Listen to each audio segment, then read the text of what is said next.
in, that means you're feeling the vibe. The bell rung, you already been subscribed. Right now, the queen, she on live. Right now, please pull over the whip, no phoning when you drive. Dope Soul Sporting with the talk. First lady from New York, Brooklyn. All my people, you rocking with the chat. Hit that. The like button would tell me where you at. You know, Step from the NBK. Born and raised up NBK. Hey, real lady, where she holding it down. No matter way how you feel, she gon' greet you with a smile. Sister, you one of a kind. Yes. Oh, sister, it's time you That's shine. Dope Soul. Where you at? Where you at? Dope Soul. Where you at? Where you at? Dope Soul. What? Dope Soul. What? Your soul. Where you at? Where you at?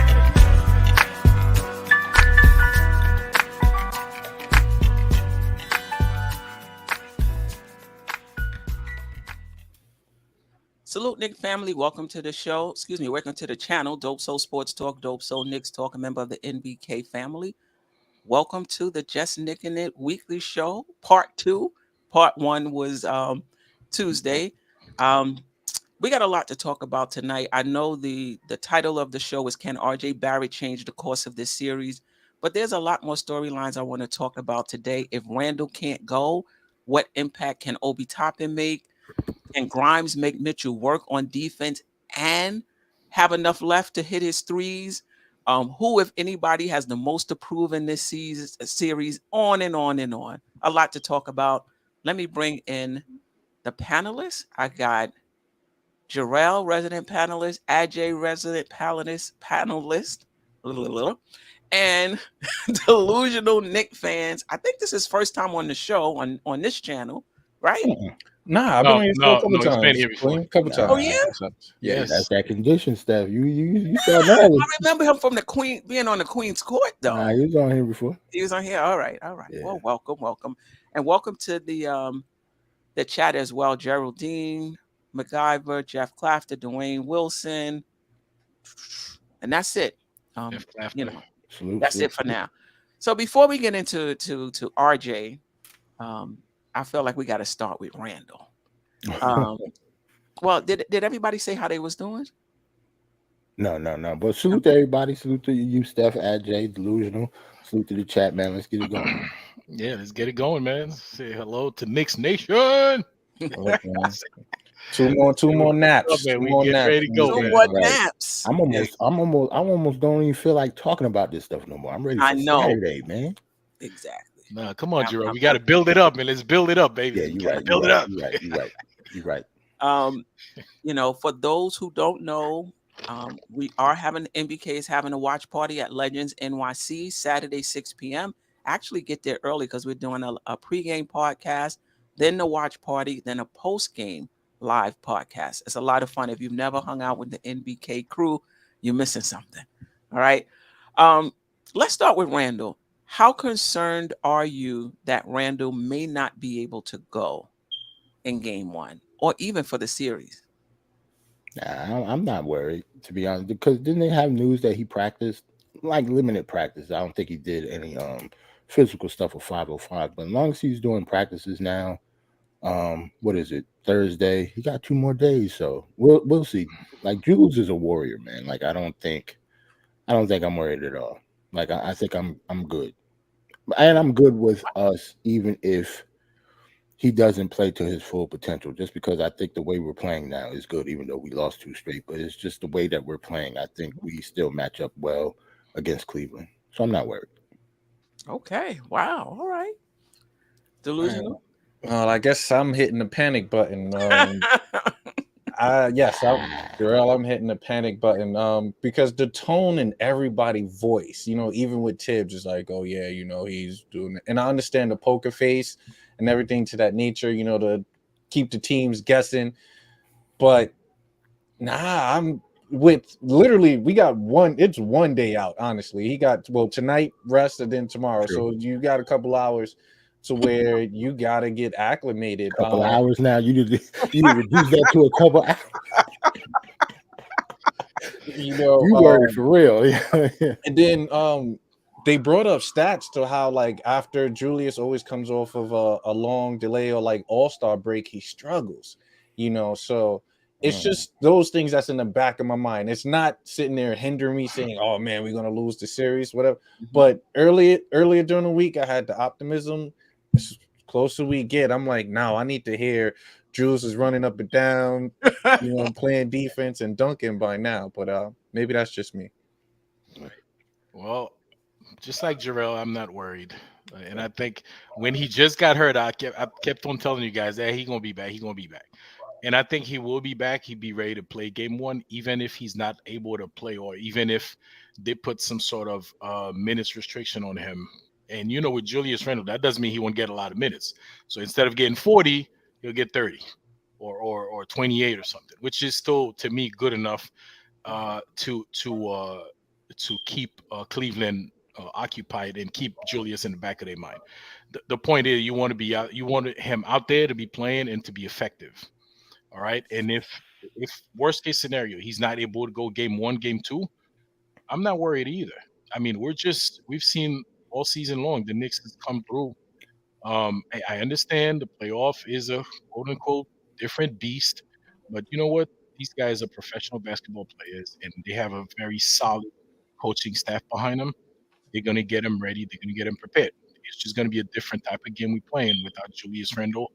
I'm very comfortable as well. So if it takes 2 more days or 3 more days to get him closer to 100%, I'm okay with that as well. So no, I'm not worried. I'm not panicking, and we'll be all right.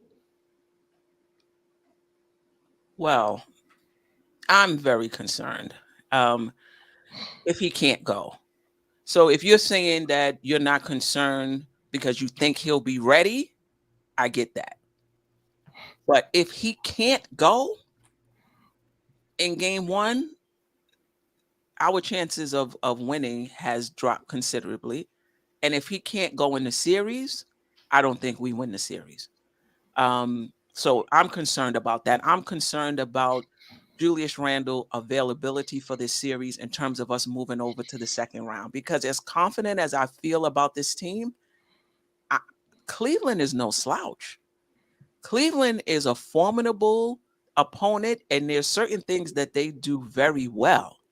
And I'm not saying that we can't overcome them.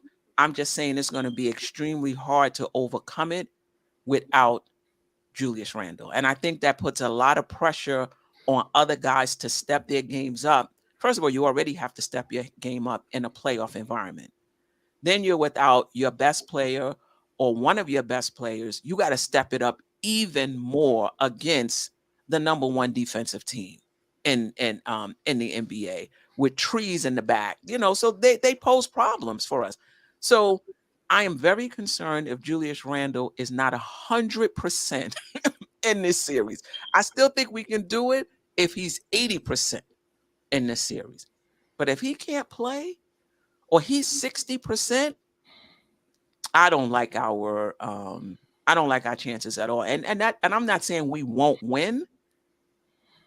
I'm just saying that the chances of us winning decrease considerably if Julius Randle is not 80 to 100% in this series. Now, can we still win the series if he misses the first 2 games? Yes, we can.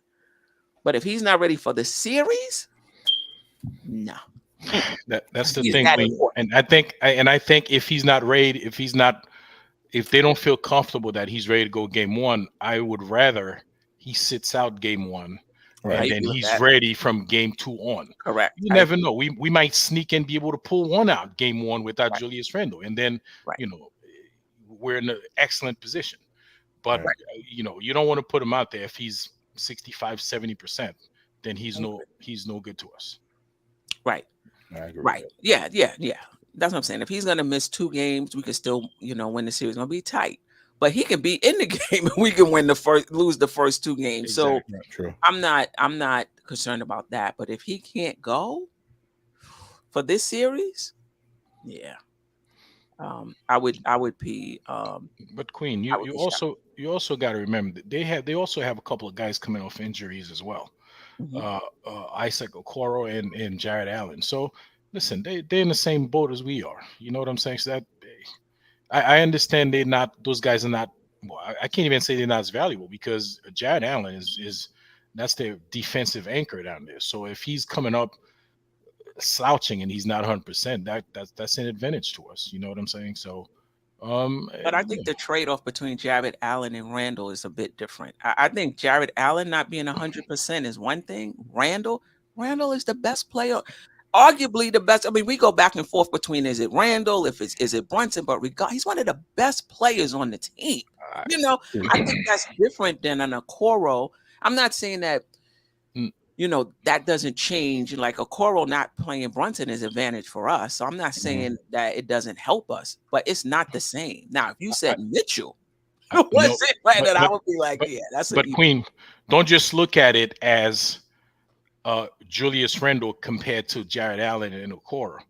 But you also got to remember if Julius doesn't play, Obi Toppins is going to he can step up his game where it's not a huge difference. You don't lose a whole lot. Listen, if Obi Toppin could come in a playoff game and give you 15 points, you know, that Julius doesn't play, I think that's an advantage to us. If on the other side, Jared Allen and Isaac Okoro can't perform, you know what I'm saying? So we still have, you know, it's a balance. You know, it's not just you take out Julius Randle and there's nobody. If you take out Jared Allen, who comes up in his place? Yeah, they change. Well, they have Robin Lopez as well. He's not a Jared Allen, but Obi's not a Julius Randle. Yeah, but I think the drop between Jared Allen and Lopez is a little greater than between Obi and Julius. I don't think so, because what is Robin Lopez doing? Rebounding but I'm just saying, you're not looking for him to score. So listen, I do think if Randle can't go, I think one of the things Obi Toppin can do for us is he can still hit the three and he can still draw Mobley out of the key if they choose to put Mobley on him. However, they don't have to do that. They could play Obi Toppin with Okoro, Karis LeVert. They can put Stevens. That's his name. Stevens. They can even put two of their guards on Obi Toppin. Obi Toppin is not going to post you up. You know, driving to the lane is not an option with those trees near you. You understand? You can't do that with Julius Randle. You got to move Mobley out the key to guard Randle. So I think Obi Toppin will give us 3-point shooting, but the other issue is the rebounding that we're missing with Obi Toppin in here. So I think he will help us. Don't get me wrong, but I think it's a significant drop off between Obi Toppin and Randle in this particular series because Obi is not going to be able to get in the lane. Like that's not what he does. He's not going to rebound for us, but he will stretch the defense. But any thoughts on what Obi Toppin impact can be if Randle can't go in game 1 or 2? I'll start with this one. Obi is efficient from 3. So what that would do for is elevate Brunson game, similar to what he did down in Dallas, where they kind of had not 5 out, but you at least have 4 out, 4 legit, you know, well, Mitch will be in obviously, but you would have other shooters around that's efficient to where that they have to get out on that. So if Brunson can drive and kick, Opie could knock down that.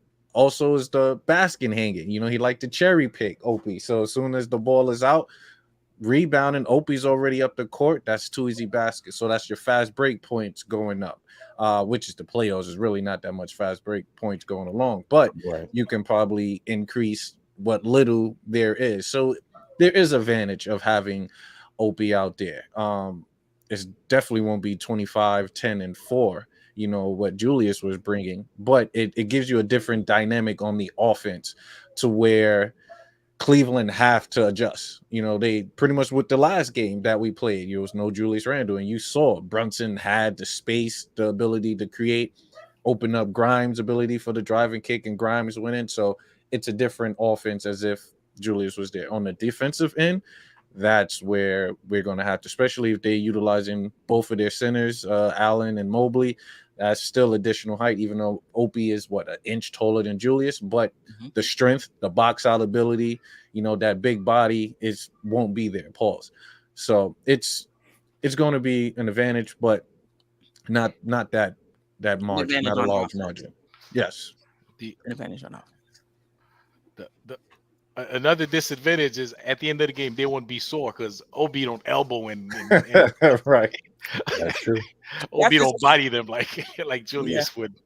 yeah. That physicality is Yeah. is definitely like there. I, I do think we're underestimating Randall, but it's Randall's impact if he's not in the game, and not to take anything away from Obi, but competition matters, right? And when you're playing Cleveland, you're talking about the number one defense in the league. You're talking about someone who limits second chance points, things like that. So it's gonna be interesting. The playoffs is usually reserved for your best players. Not that you don't need help. You do need, they do need help in order to be successful. But it's going to be easier for them to game plan against us if Julius Randle is not playing in the first two games, for sure. Any other questions? I wonder how much the game plan will change with Obi because it is the playoffs. Because the playoffs slows down a lot, right? So I wonder how much like would Tibbs want him to leak out? No, you can't leak out. Right. We need we need rebounds. Exactly. I think you can leak out just a bit because, like you said, for Mobley's their floor. Mobley, as crazy as their offense is, he's not in the paint as much. He's always in the perimeter or on the wing. So if he's guarding there and Mitch grabbed that rebound, Opie is full steam That's ahead. different. Right. Once the rebound is secured, right. that's a whole different story. That, though. But when we're talking Okay, about yeah. leaking out, we're talking about right. leaving before Yeah. the rebound Yeah. is secured. Nah, that's not happening. Right, exactly. Yeah. But if he can't do that, how effective will he be? Because that's a big part of Obi's game. Right. But do you think he's fast enough, though, even once the rebound is secured, to beat his guy up the court? He might be Yes, fast I think so. enough Yes, to he do that. definitely is. Yeah, he is. And remember, our guards rebound a lot now on the team, hard, quickly, and all of that. So once they grab that, they're always looking for Opie, Right. quick outlet. Sometimes we don't got great quarterbacks on the team because they definitely get intercepted more than we make it. Right. Right. Still a weapon. Yeah, no doubt about it. But listen, everybody is on the scouting report in the playoffs, right? Maybe in the regular season, they might put 2-3 people, be like, all right, watch out for Obi League.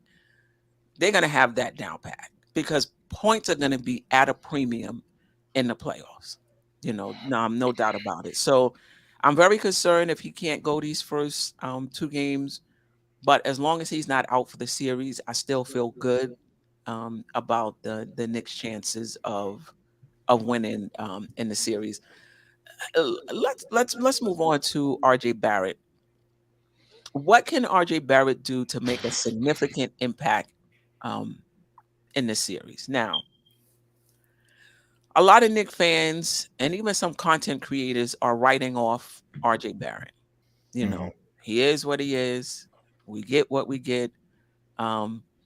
If he gives us something, fine. If he doesn't, okay.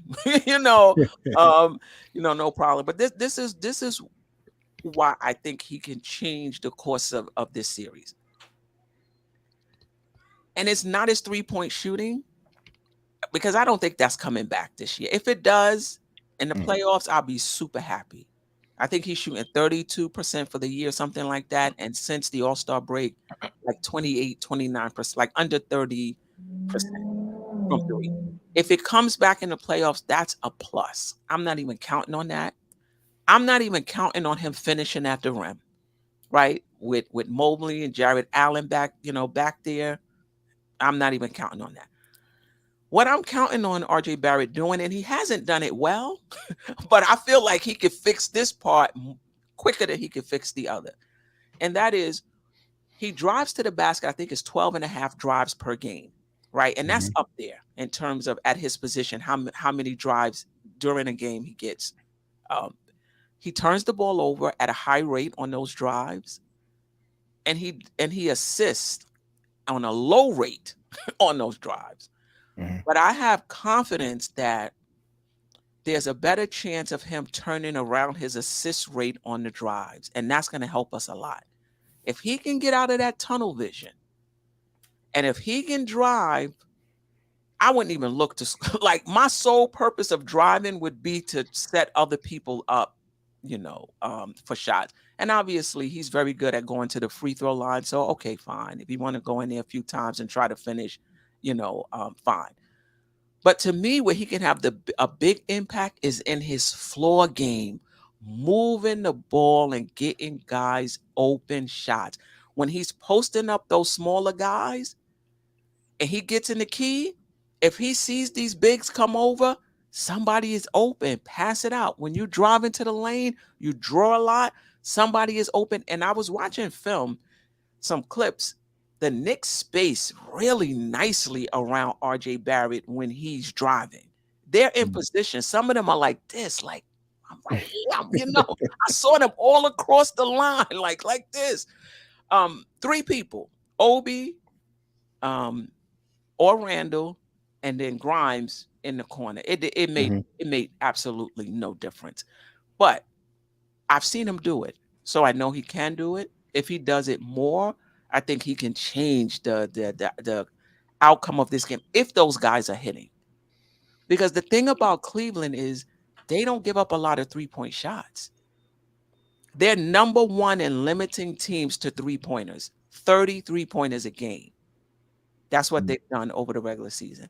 The Knicks, because they don't shoot it, actually they've been shooting well since they went to the 9-man rotation, but a lot of their shots is about volume, getting up enough three-pointers. They may not be able to do that against Cleveland. So they're going to have to be efficient, and we're going to have to look for those guys and be able to get those three-point shots. Because I think this is going to be a low-scoring series. I think this is going to be like in the 90s, 196, 105 to 101. I don't think it's going to be a high-scoring game. And I think that's how RJ Barrett can help us. But that's me.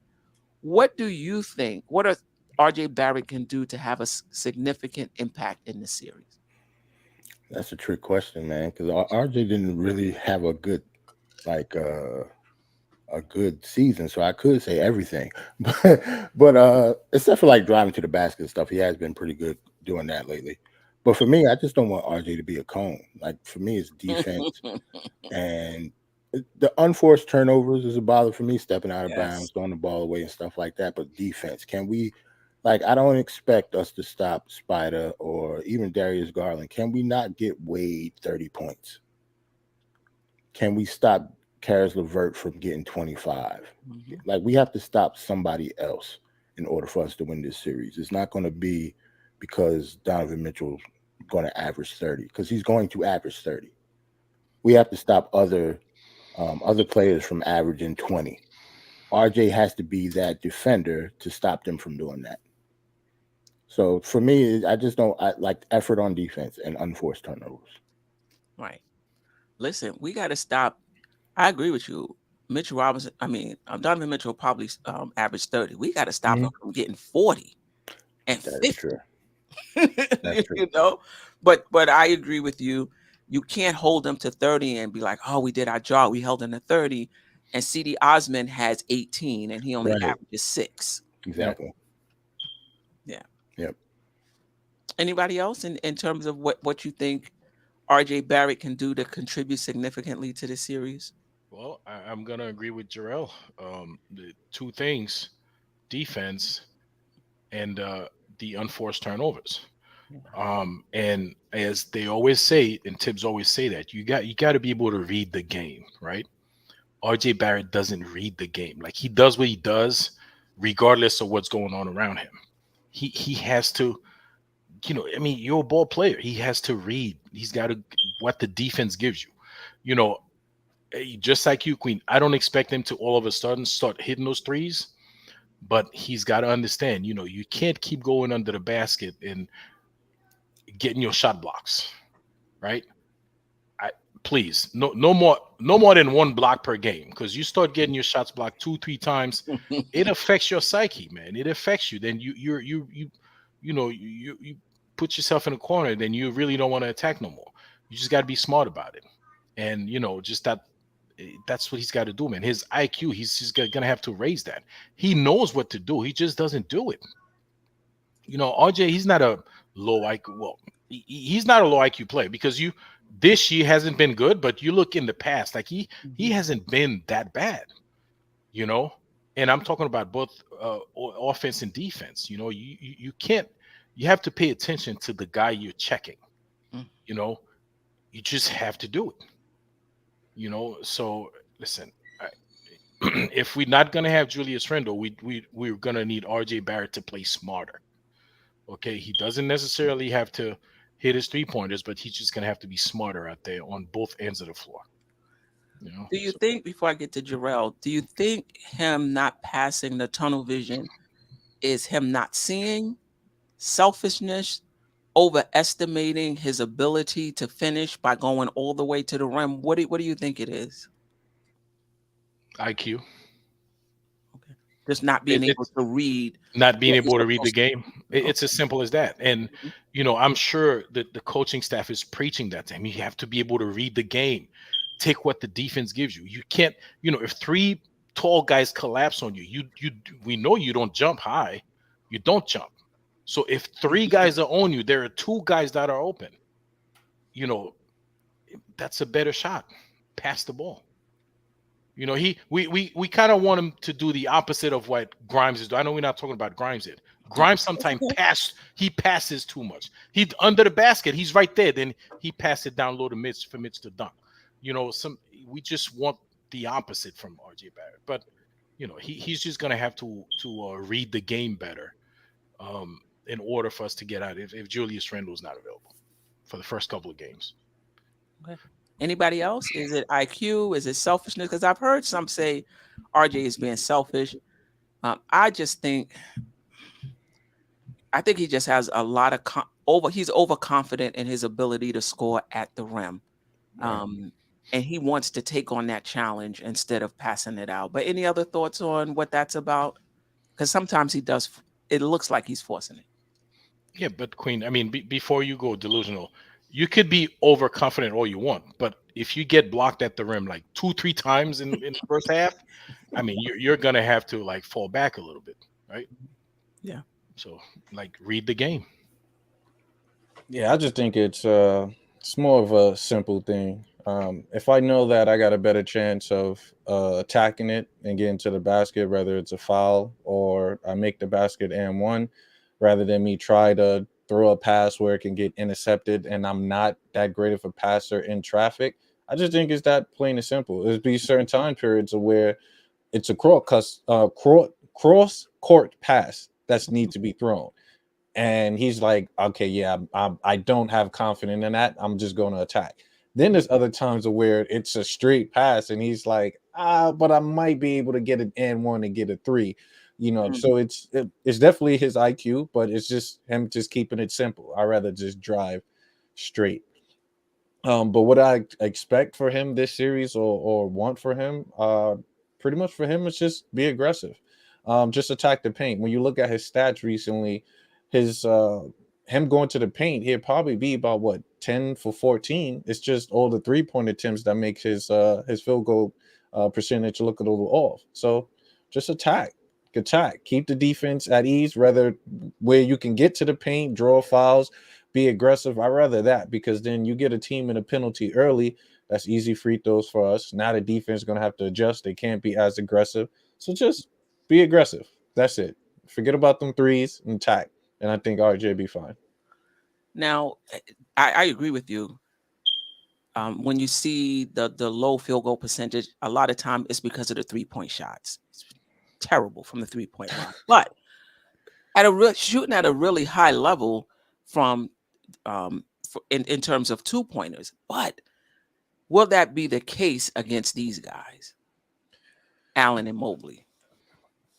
The percentage might not be clutch, but like I said, as long as you're still putting pressure on attacking the paint, it could be a point where, like you said, Allen could get 2 early fouls by him being aggressive, or he can get 2 early blocks.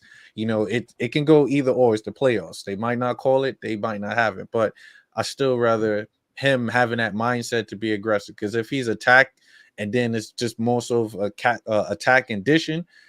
That's not his game, you know. So he's playing out of element, so he's going to screw it up more. There's going to be more turnovers, you know. When Julius is undecisive, that's because he's thinking too much. Right. So, and turnovers. So I think it's the same with RJ. Once he's undecisive, that's when the turnovers come. So just be aggressive. And he has been, you know, slithering through the lane against, you know, other players, not all the time. He would definitely get a block more, but I still would appreciate the aggressiveness, because like you said, we got Mitch, who's the insurance guy, and he needs to step up big. So we'll see. We'll see. That's a good point. That's a good point. But I don't think is passing the ball out of his element. Like, I mean, we're not asking. I mean, we're just asking him that if a big rotates over, find the open guy, and I've seen him do it. Yeah, we have. You know, so I don't know how much that's out of his element. I don't think he does it often, but I just feel like there's more possibility there. The playmaking is more possibility in RJ's game. Well, out of the pick and roll, he's a lot better. But if it's him on a single drive, then where somebody's cutting, I haven't seen that. Yeah, I've always seen just pick and roll him and Mitch, or somebody sags off on that pick and roll to help, and he'd dish it out like that. But if somebody's cutting, hitting a V cut, things of that nature, coming off a curl, I don't know. Yeah, and do they even use RJ in pick and rolls? I don't see. I know last season I saw it. We haven't seen that, right? Yeah. Not at all. They don't use him pick and roll at all. And if they do it, it is an alley-oop to Mitch. Yeah, it's an alley-oop to Mitch. Yeah. Maybe a little bit, but not that much. You're right. Yeah. Jarrell, did you get a chance to answer what RJ contribute? Yeah, I think RJ stole it, so it felt like I didn't go, but yeah, I'm playing. yeah, but yeah, I went. It was turnovers and defense. That's what. The unforced turnovers. Yeah. And listen, Cleveland does a good job in converting those turnovers into points. I think they're third in the league in points off of turnovers. Now the Knicks don't turn it over a lot, but when they do, Cleveland can capitalize off of it. The Knicks have been actually pretty good in defending after they turn the ball over, but they're going to need to continue to be good, because they're very good at, again, scoring off of turnovers, and they're very good at forcing turnovers. So I think the Knicks 13 turnovers a game they average, but against Cleveland they average 15.5 turnovers per game, and Cleveland can convert off of those. So yeah, it's gonna be super interesting. There's some statistical battles that's gonna be interesting. One of them is the Knicks score. I think they're first in scoring off of second chance points, and Cleveland is very good at limiting a team's second chance points. So that's going to be like an internal battle. You know, how many second chance points can the Knicks get? Now, as tall as Cleveland is, their bigs are, they're 29th in defensive rebound. Like, I was so surprised, like 29th in defensive rebounding. They're 29th for defensive rebounds, but like number one in defense. Correct. Exactly. So there's going to be offensive, right? There's going to be offensive rebounds to be had. However, converting them is going to be another story, because they're very good at, you know, defending second chance points. So it's going to be interesting to see when Mitch gets those offensive rebounds, will he be able to put them up against Jared Allen? That's going to be interesting to see. Delusional, you want to say something? You know, I was going to say regarding them not rebounding, because they shoot a lot. So once you shoot a lot, it's a lot of 3-pointers. Those are long rebounds. So those rebounds are definitely not coming for them in the paint to even grab as much offensive rebounds. And then, of course, the defensive rebounds is probably other teams attacking or, you know, shooting more or less. But I think we should be fine on that aspect. So let them shoot the lights out as far as just getting those temps up. I think we'll be fine with our guards and bigs on the rebounding end. So we might have that edge on that. Oh, yeah. We will definitely out rebound them. And I think we'll get our usual offensive rebounds. but can we put them back? Because think about it. How do the Knicks score? The Knicks is not this juggernaut offensive No. team. Second chance points is one of the ways they score. 3-point volume is one of the ways they score, like not turning the ball over, making every possession count. That's how the Knicks score. But you're playing a team that doesn't give up a lot of threes. Attempts, forget percentage. They don't give up a lot of attempts. They don't give up a lot of second chance points. They don't turn the ball. You know what I mean? Yeah. So the Knicks going to have their work cut out for them in terms of generating points. And if Julius Randle is not there, I think it's going to be, in my opinion, that much harder. So if Julius doesn't go, do we incorporate Hartenstein a little bit more at the 4 with Mitch at the 5 to match up the two bigs? Well, is that something Tibbs could kind of rotate to? I mean, yeah, I Mitch and Hartenstein. I think we might have seen that early in the season. Yeah, we saw a little bit. I played the 4 a little bit, little bit. So Mitch and Hartenstein over Hartenstein and Obi, or Hartenstein and RJ at the 4, because or Josh Hart at the 4. You're giving up a lot of inches though if you put in RJ Barrett and Hart at the 4 against Mobley. I think it depends on the matchup. It's like you can do that when Mobley's not in the game. Yeah. It just depends on the matchup. You can't do that against him, though. No, do not put RJ Barrett on Evan Mobley. No. Right. But RJ Barrett could be physical. Yeah, maybe RJ Barrett is not the right. Because I do feel like you can be physical with Mobley. Yeah, he's gonna shoot right over him. But he's gonna shoot. He's gonna shoot over the top. Yeah, in the beginning of the game, you warm up his rib enough. By the fourth quarter, babe, he's nice and tender. Man, you just gotta marinate them ribs a little bit. AJ, right? That's it, man. Play it rough. Queen, before we go into something else, man, listen. That under 50%, like that ain't cutting it, man. Like, why are we not hitting the like button? Yeah, we got 83 in the chat. Let me hit it for myself. We got 37 out of 83. What is that? Yeah. Come on, we're trying to hit the algorithm. You got to hit that like button. Yeah. Man, come on, y'all. Come on. Yes, for sure. Hit that like button. I appreciate you guys rocking with us. And share this, on your social media platforms, man. Get it, bang up on there, man. All this good content. Yes. All this good Knicks talk, man. Come on. Yeah. Go. Yeah. But I wanted to get back to that, because one of the things I was thinking was, would Hartenstein play a little bit more than Mitch? Because so just hear me out. Randall, if he's healthy, Obi, if he plays, those guys, if Mobley plays them, they take Mobley out the key, they open up some driving lanes for us. Another thing is, I think even though Hartenstein is playing on that second team, I would think that one of their bigs is going to still play. Now, I haven't watched them enough to know, do they go to Brook Lopez on that second team, or do they play one of Jared Allen or Mobley on that second team? If they play one of those two on that second team, what I like in terms of iHeart over Mitch is iHeart is not going to draw them out the key, Mobley out the key like a Randall or a Obi, but he'll draw them out of the restricted area. Because if he's at the foul line area, you're going to have to step up, because he has the floater, so you're going to have to step up. You're going to have to play Hartenstein. And I'm hoping that creates some passing lanes for the back, for the back door. The only thing is that those guys are quick, especially if it's Mobley. You could hit somebody back door around Mobley, and he could turn around and still block the shot, at the rim.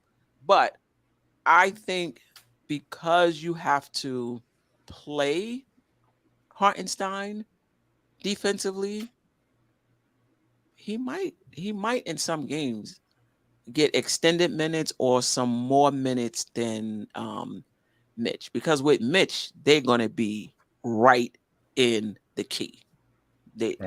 They're not going to move at all.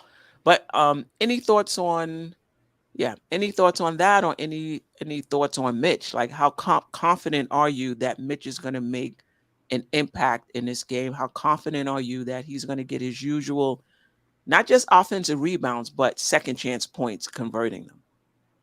No, I feel good. I feel good about Mitch because technically this is his first playoffs.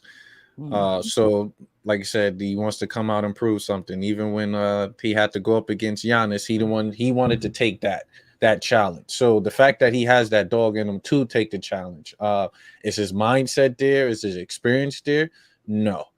But the fact that he's still taking that challenge, the fact that he has the team behind him and Tibbs believe in him, give him that opportunity, Mitch will have a huge factor in this game, and he will, I want to say, at least 75% of the time will get that rebound and put back. He just got to knock down his free throw. So he average about 9 points, 11 rebounds in this series.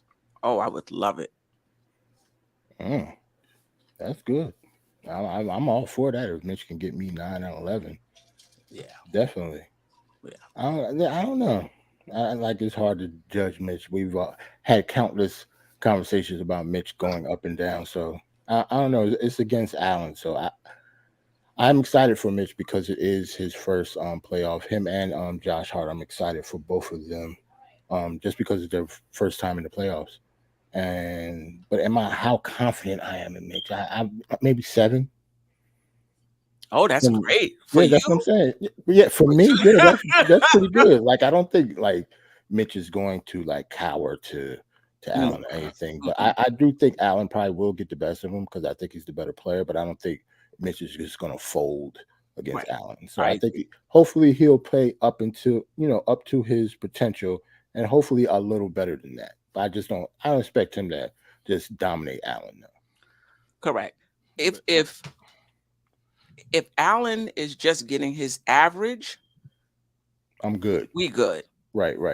Allen can't be 12 points, 20 rebounds, 5 blocks. Like, he can't have that type of series, right? Yeah, it's over. So, and I don't think any of them can. Like, the Knicks can't allow any player to severely outscore what they usually do or severely outplay. We just can't.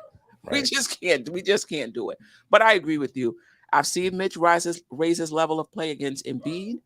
And I think that's in him. It's in him to do that, and I think he knows that he is an X factor.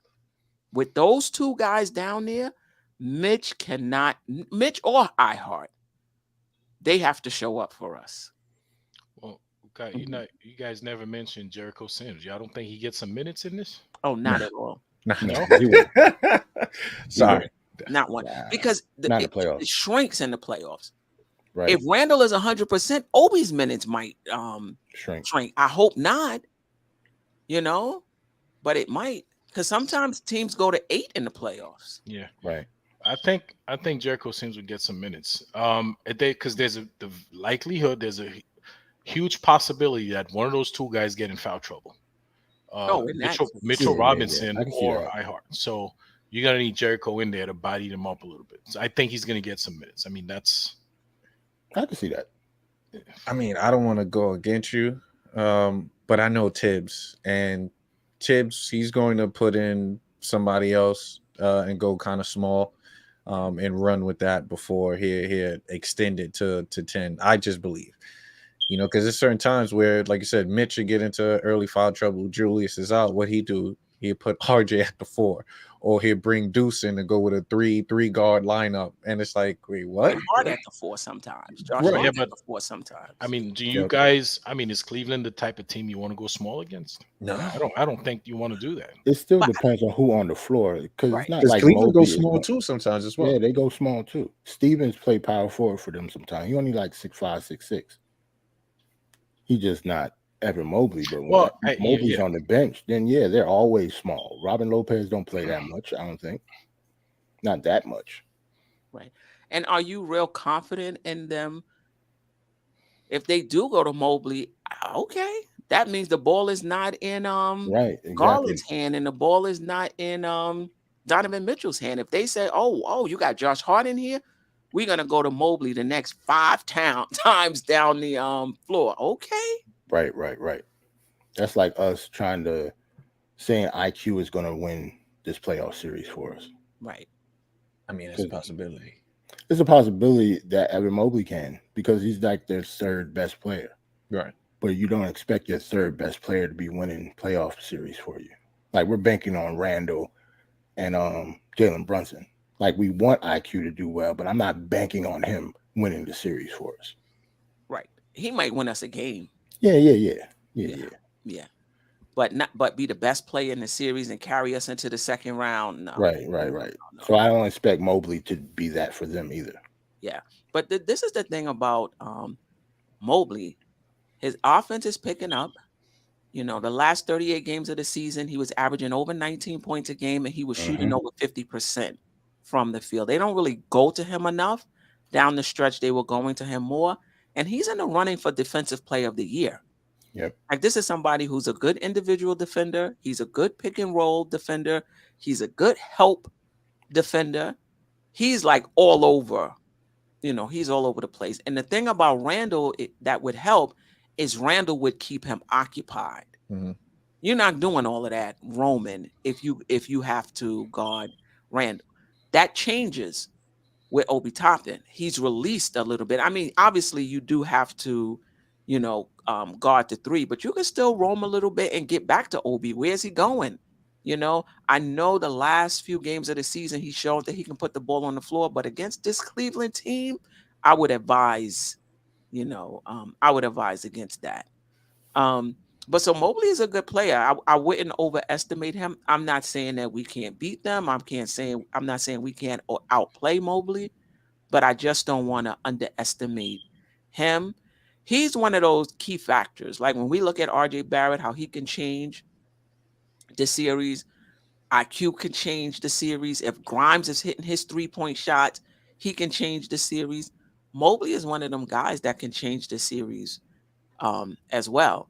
If he's hitting his jumper, if he's rebounding, if he's patrolling the paint and blocking shots and playing good pick and roll and just kind of helping to shut our offense down, he could change the course of the series as well. He's an X factor.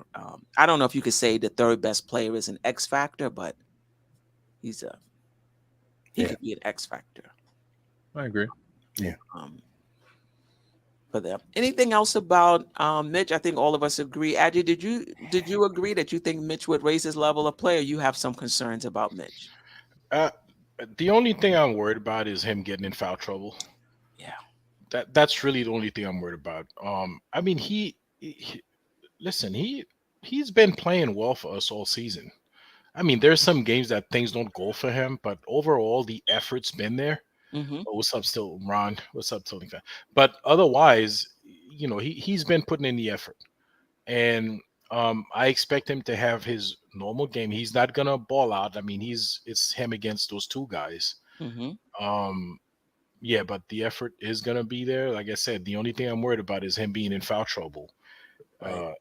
And we have to bring in Jericho Sims, which I'm not. It's not the end of the world because you just need him to grab some rebounds, which I'm sure he can. Mm-hmm. Between those 2 guys, Jericho Sims, he's a pretty good rebounder too. Right. But yeah, I mean, that's really my only concern with, aside from the usual, can't hit his free throws. Which is why he may not be on the floor to close the game. Does anyone know what Hartenstein is hitting from the free throw line? He doesn't go there a lot either. Better than Mitch. It's better than Mitch, but it's not that good either. I think it's like in the mid 60s, maybe. Or we'll see. I've been double check. I thought he was more than that. I thought he was like in the low 70s, probably 70% or something. Isaiah Hartenstein? He rarely goes to the line. Because he don't never go. Though. Sims is shooting well. Jeff be on it with the stats. I see you, Jeff. He says 60%. Oh, yep. Hold on. 67. 67? Yeah, 67.6. Oh, that's close to 70. Okay. So he made, listen, since the West Coast trip, iHeart has been playing more. There's games that he closed for us. So I feel comfortable with any one of those guys closing.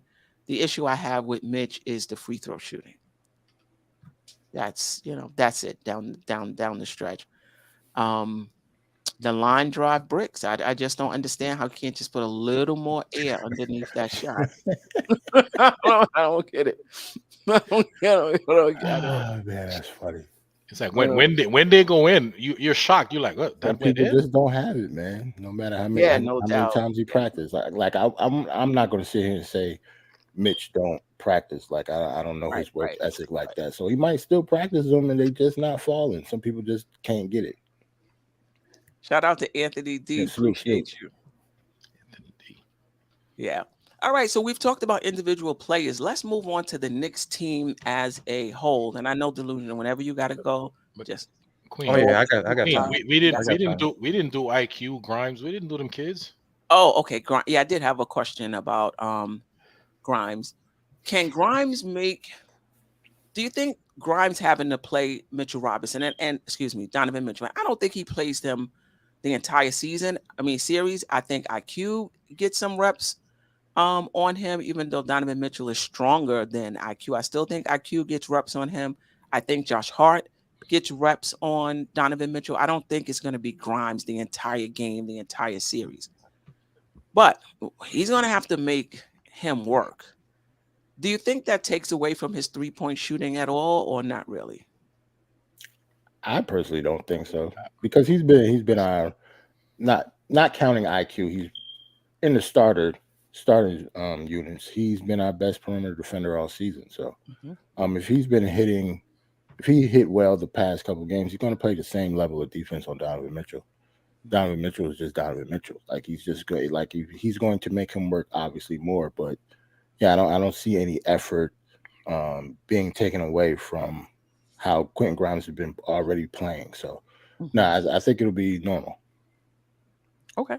All right. Anybody else? I think one of the keys to Quentin Grimes, he has to hit his 3-pointers for the simple fact that you got to make Donovan Mitchell work on the defensive end. You have to drain his energy. You have to counter him with some sort of scoring. It can't just be you're there only to play defense on him. You have to make him work on the other end, on the other end of the floor. That will make a huge difference. That's why I think Quentin Grimes is going to have a great series. I keep telling you guys that every show we had. I'm confident Quentin Grimes is going to have a great series, and that's going to be one of the keys to how this ends for us, Knicks fans, because he has to make Donovan Mitchell work on the defensive end. But how does he do that? Because he's not somebody that runs, runs through screens to make Donovan Mitchell work. He's not somebody that, operates out of ISO. He's in that corner. Well, I don't think he's going to play him anyway. I don't think Donovan Mitchell is going to be on Grimes. Donovan Mitchell is more likely, I would think, be on RJ. Right. Because Garland will be on Grimes and Okoro will be on Brunson. Right. At least that's how I will play defense against us if I was them. Right. Any other way, they get killed. And I think, but I will say, right, because if you put barbecue Garland on RJ Barrett, but sometimes RJ Barrett is on self-check. He just checking himself. Ain't nobody doing nothing, and he turning the ball over, and Yeah, that's true. But you're right, though. He can overpower. But I think RJ Barrett can overpower Donovan Mitchell too. I think it'll be a little harder, than Garland. But I think Grimes is an easy cover. Yeah, you just stand there. Because he doesn't. There's not a lot of movement. I mean, he does a good job in relocating to the spot so that the drivers can see him. But he's not like, remember Reggie Miller, Steph Curry, these guys follow, around, and whoever's guarding them is wasting a lot of energy. I'm not saying that relocating is work, because you have to not just physically but mentally keep an eye. It's draining when you have to keep an eye on that guy that keeps going back and forth between the two corners, and then when you close, because you're saying he doesn't move a lot, but how many times is he open for that three? No, that's not what but listen, this is why he's open. He's standing in the corner. His guy is standing with him. And the reason he's open is because that guy has to rotate on the drive. He's coming off of Grimes to stop a drive. That's why Grimes is open. Our guys do a good job generating shots for Grimes, whether that's quickly, mostly. I don't know. I mean, I'm sure if we looked at the stats, it's probably mostly Randall, but Brunson, So RJ, quickly, all of those guys generate shots. so then that works too, because if whoever's checking Grimes is leaving Grimes to go try to double team and Then then have try to to get run back back to to him. him, that's just as much energy, and try to follow him, like as if, well, I mean, he's not Reggie Miller, but if you got to keep trying to, double team somebody and try to close out on him, and then when you close out on him, he disappears, he goes to the basket, it's work for Okay. that defender, for that defensive player. All right. Okay. I mean that's fair. I think it would be more work if he was a guy, running through screens and stuff like that. But that's, that's fair. And it also depends on how many shots he gets. Like over the last 10 games, his shot volume has gone up to about 10 a game. In the course of a game, 10 times you gotta rotate off and rotate. That's not a lot of work. But we'll see. Maybe his volume will be up, particularly if Randall can't play. But Randall is the one who generates a lot of shots for him. So we'll see. We'll see. As far as Grimes is concerned. All right. Let's move to the team. We'll get to IQ. Let's get to some team questions. How do you think the team overall, and particularly the first timers in the playoffs, will respond to playing on a bigger stage? That's actually one of my favorite storylines is Josh Hart, because it seemed like he's excited. Like even yesterday was Wednesday. He said he can't wait till Saturday. He wish Saturday was here right now. So yeah, I'm really really excited for Josh Hart. I think he's going to be all over the place, and like you might have to calm him down a little bit. I'm almost glad he don't start now. Remember, I always wanted him to start, but now I'm actually glad he could calm down and come off the bench, late in the first quarter or whatever, and try to dominate that way. But I'm really, really excited for him. I'm excited for no, it's not IQ first time, but Mitch. I'm excited for Mitch too. So maybe people can get off his back if he plays Jared Allen. I'm one of those people that I could get off his back. Talk about how he plays against the top flight centers in the league. Other than that, who's the first time? Grimes, Mitch. Hart, Mitch.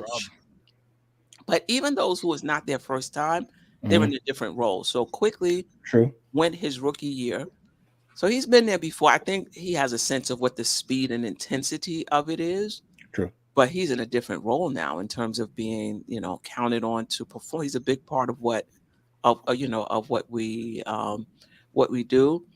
Right. Well, the role might be the same. He just might be way better at it. Because even when he was a rookie, when he came off the bench, his job was to just score, really. Yeah. I get that, though. But yeah, he is maybe not a different role, but he's definitely way better than he was when he was a rookie. Yeah. And I think for the entire team, I think we kind of play at a playoff level all season. True. And we're a very physical team as it is. So I don't think the physicality of the playoffs is gonna bother us. All season, we've been a team that didn't get blown out. Teams would go on their runs, and the Knicks would find a way to get back in the game. Now, albeit that wasn't against the top defensive team in the league. But the Knicks are kind of a resilient, tough-minded, confident bunch. So I get it. It's a bigger stage. I could see maybe shots going awry and shots not falling because that happens. I cannot see I would be shocked if the Knicks look like deer in headlights. Right. In the playoffs. I would be shocked. Right. We're always, well, not always. We haven't gotten blown out in a while, but it has happened. I remember that Brooklyn game. Me and AJ talk about that Brooklyn game all the time, and one of those Dallas games that it was pretty bad. But yeah, for the most part, we're in every game. That's what I love about us. The only thing, though, the other team is usually always in the game too.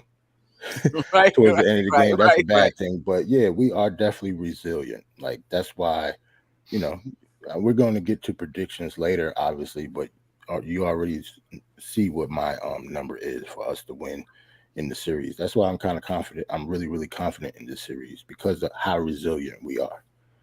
I don't think the lights are going to be too bright for anybody on this team. I would be surprised. It's possible, but I would really, really. Ain't gonna happen, Queen. I don't think so. I think everybody gonna be ready. The one person who might get nervous, Quentin Grimes, he playing free spirited out there. He don't look like he has one care in the world. And not just that, you could struggle in the first game, but by struggle in terms of, trying to get up to speed with the intensity, of it all. But then after the first game, by the second, third game, yeah, it's a wrap. Like I'm expecting you to be, to be ready. Mm-hmm. Let me let Ron in from Still Nick fans. Hey, Ron, how you doing? What up, bro? What's up, Ron? What's going on? What's happening, y'all? Always Yes, good to see y'all. Pleasure. At a delusional, Jarrell, Queen. Always a pleasure, man. I'm so excited. You guys, I don't know why I'm so excited. I just can't stop. Like every time I think about the Knicks going to play playoff basketball on Saturday, I get happy. Exactly. Yeah. Exactly. Definitely, no doubt. I feel the same way. I feel like this has been the longest week ever. Crazy. And we still got 2 more sleeps. It's you know what I mean? Not for nothing. Crazy. It's longer than the All-Star break. Like seriously. Right. Yeah. Like I gotta go to work tomorrow. I'm mad as hell. Like I gotta actually do stuff. Like I still got a family and I got a job that I gotta go to tomorrow, and I'm not watching playoff basketball yet. Right, exactly. And I got clients Saturday morning because I work every other Saturday, and I'm like, I mean, it's not a lot. It's not a lot. I should be finished by 12, but I just want to wake up and not do anything. Just be thinking about the Knicks and the watch party. It is what it is. You got to pay the bill. So we was asking, Ron, I don't know if you want to tune in, is how do you think the team overall, and particularly the first timers in the playoffs, will respond to playing on a bigger stage? Well, so I guess if I had to take a wild shot in the dark here, it's not really a shot in the dark. I guess it makes a lot of sense. I think Quickly will be fine. I think I mean, when I say fine, I don't mean, he's going to see some struggle because Quickly, this playoff defense ain't going to be the defense he was getting in the last couple games to end the regular season. So he's gonna have to make an adjustment. But I think Quickly he's got a little battle tested action going on with him. I think he'll be fine. And I think Grimes is going to surprise some people. I think he'll be better. I think the fact that he's been able to be used and actually get some good usage and get his shot going is definitely great for his confidence. And it also helps him on the defensive end because, I mean, if you guys know playing basketball, it's just how it is. I say this all the time. You give me some shots, I see the ball go in the hoop, I get a little excited. Next thing I know, I'm playing hard on defense. That's just, that's how it is. So that's what's happening to RJ. That's what's going on with RJ. That's what's going on with RJ. Every time he missed, like the energy, the old video games, every time he miss a 3, a little bit of his bar goes down. I think every time before a game when he screws everything on, I think somebody took the middle part out, so when he's screwing it on, it's not really activating whatever he's doing. But yeah, I think those two will be fine. The one that I'm really interested in is OB Toppin. I think OB is going to be very important for this Knicks team. If Julius Randle can't play game 1, which is a possibility he won't be able to, OB is going to be very pivotal in what the Knicks do. I think offensively, and I don't want to say defensively, but let's say being active with his hands, active in the lanes, active rebounding. So I'm watching. OB's the one I'm watching for.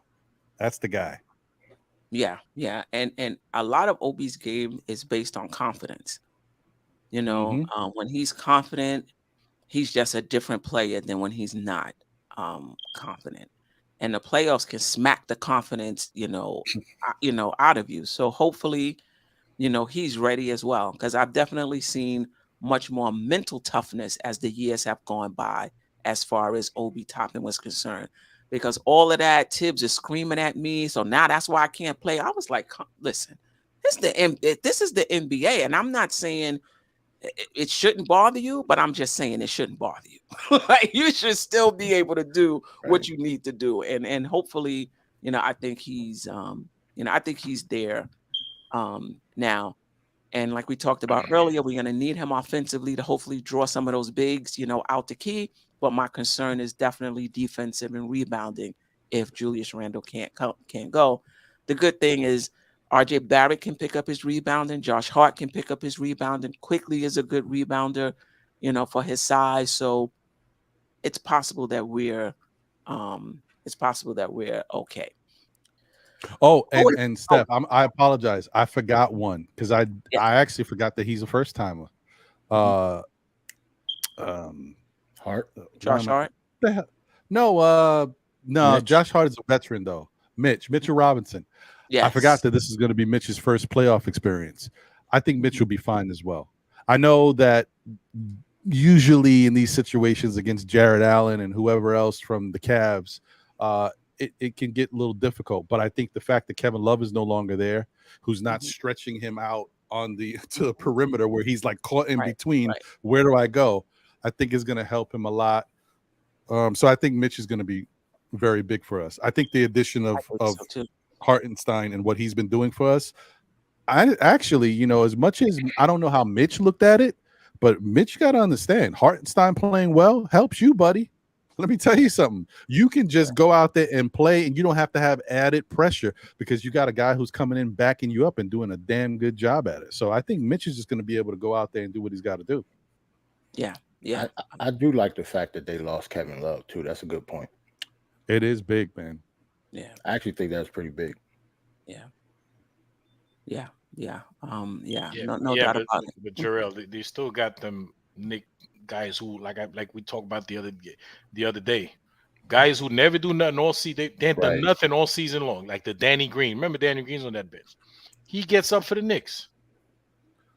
Like he doesn't play all season. And he come to the Knicks. He come over here. He easily score 15, 18 points. Right. Rubio, another one. We just can't have that. Yeah, but listen, points are going to be hard to come by in this series.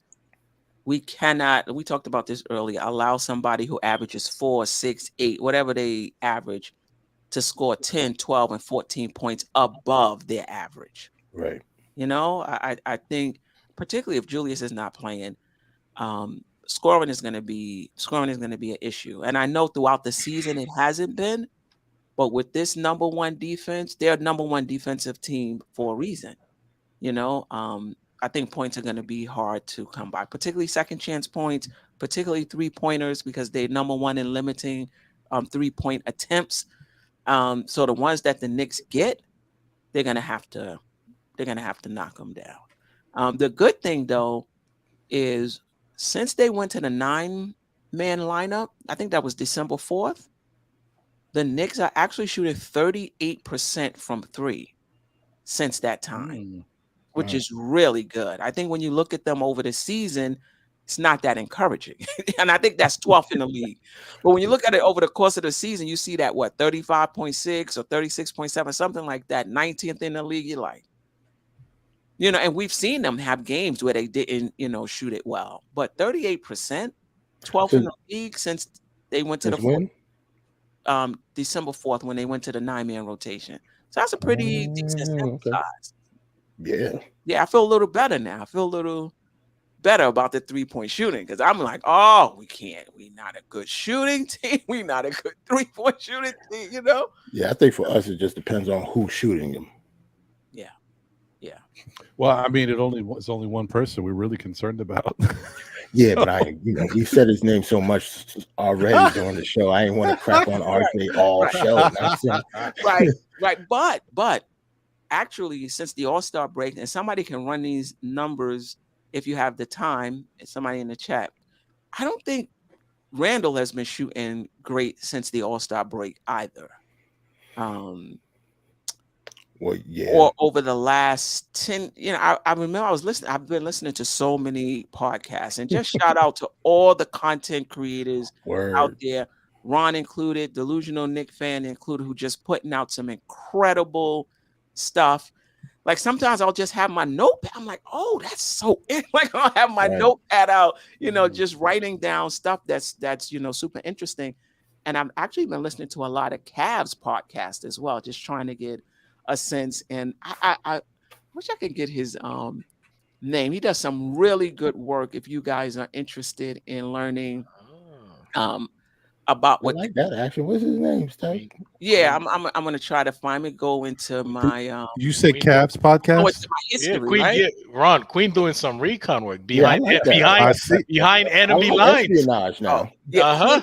Quincy's Cavs burner. And I was Burner. trying to get Look him at on that. the show, but every time I tried to DM him, it came up in red that I couldn't send it. I don't know what that means, but I'll keep No Nick fans allowed. That's all. Yeah, I guess. Yeah. No, Yeah, he red blocked. He means already they blocked you. scared, You know what I'm Queen. saying?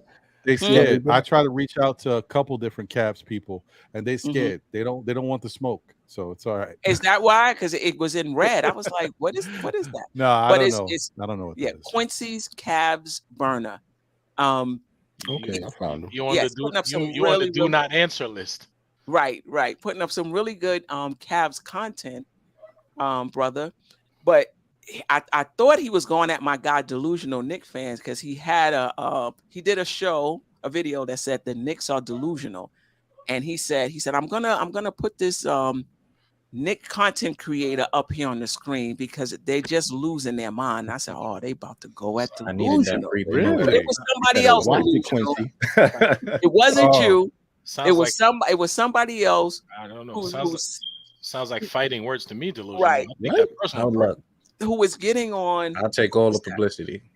Right, exactly. He wish Right, he was right, here. right, He right. sees it like this. Who was that on ESPN? Played for Michigan. I took a quick look, with the Steph. sharp edges. What's his name again? Jalen Rose? Jalen Rose. So because Jalen Rose picked the Cavaliers, this guy, I'm not going to put his name on blast, was like, Jalen Rose doesn't know anything about basketball. How could you pick the Cavs? And that Brunson was better than Donovan Mitchell because of last season. Listen, Brunson is my guy. In my opinion, and I've said this before, I think he's the best player on the Knicks. I think it's close between him and Julius Randle, but I do think there's certain things that where he has the edge. He ain't better. I don't think he's better than Donovan Mitchell. Maybe he's on his way. Ron is saying yes, he is. Better? So- No. No. Well, I'm just gonna say that as of right now, this very moment, I think Brunson is right there with Donovan Mitchell. I think when you say I'm gonna go trade for Donovan Mitchell, why? I got Jalen Brunson right here, right now. That's the way I would look at it. Now, historically, Donovan Mitchell has been better, and he adds that one more element. He will dunk on you. But other than that, I mean, they both don't play no defense. So, I think they're very similar. I think they're similar. I just think Donovan Mitchell scoring comes easy. And I think for Brunson it does too. But down the stretch of the season, Donovan Mitchell scored 40 points in 4 straight games like it wasn't nothing. And efficient with that too. Yeah, I've seen Brunson in his bag too. But you know what, Steph? Yeah, The like difference that. is, though, Spartans Donovan Mitchell athleticism. down the stretch scoring those points on the Cavaliers, he's the man. Like, Right. as much as I thought Garland was going to be a little bit more aggressive, he takes a back seat. He's not that really, not that aggressive when it comes to the scoring. Whereas Brunson still got to deal with Julius Randle. Now, if Julius wasn't here, you might see Brunson go for 40 a lot. Yeah. Okay, all right. So it's closer than. I mean, but I hear you. But I wanted to. I looked it up real quick because I know you were curious, and so you'll be surprised by this. But then again, there is one thing that probably lends to what you're thinking. So Julius Randle pre-All-Star was shooting 33% from 3-point range. Okay. Post All-Star, he was shooting 35% from 3-point range. Also, it's actually better. So he actually got better. However, if you're looking at the month to month, in February, he shot 36% from three, but in March, he shot 33%. So you might see, like, looking at him, you're like, his numbers tailed off. So maybe that's what's fresh in your head. So okay. He was shooting 33% from three before the All-Star break. I know. I thought it was higher than that, right? He was in the 3-point contest. That is nonsense. What is happening? Jarrell, and we were wondering why he was in 3-point contest. All right, so but I didn't think he was shooting 33% out of. That's crazy. That's alarming. I didn't know that. I thought he was shooting a little above that, not 40, but 33. Yeah, I think for Randall and for the Knicks, it's the volume. Right. It's the volume.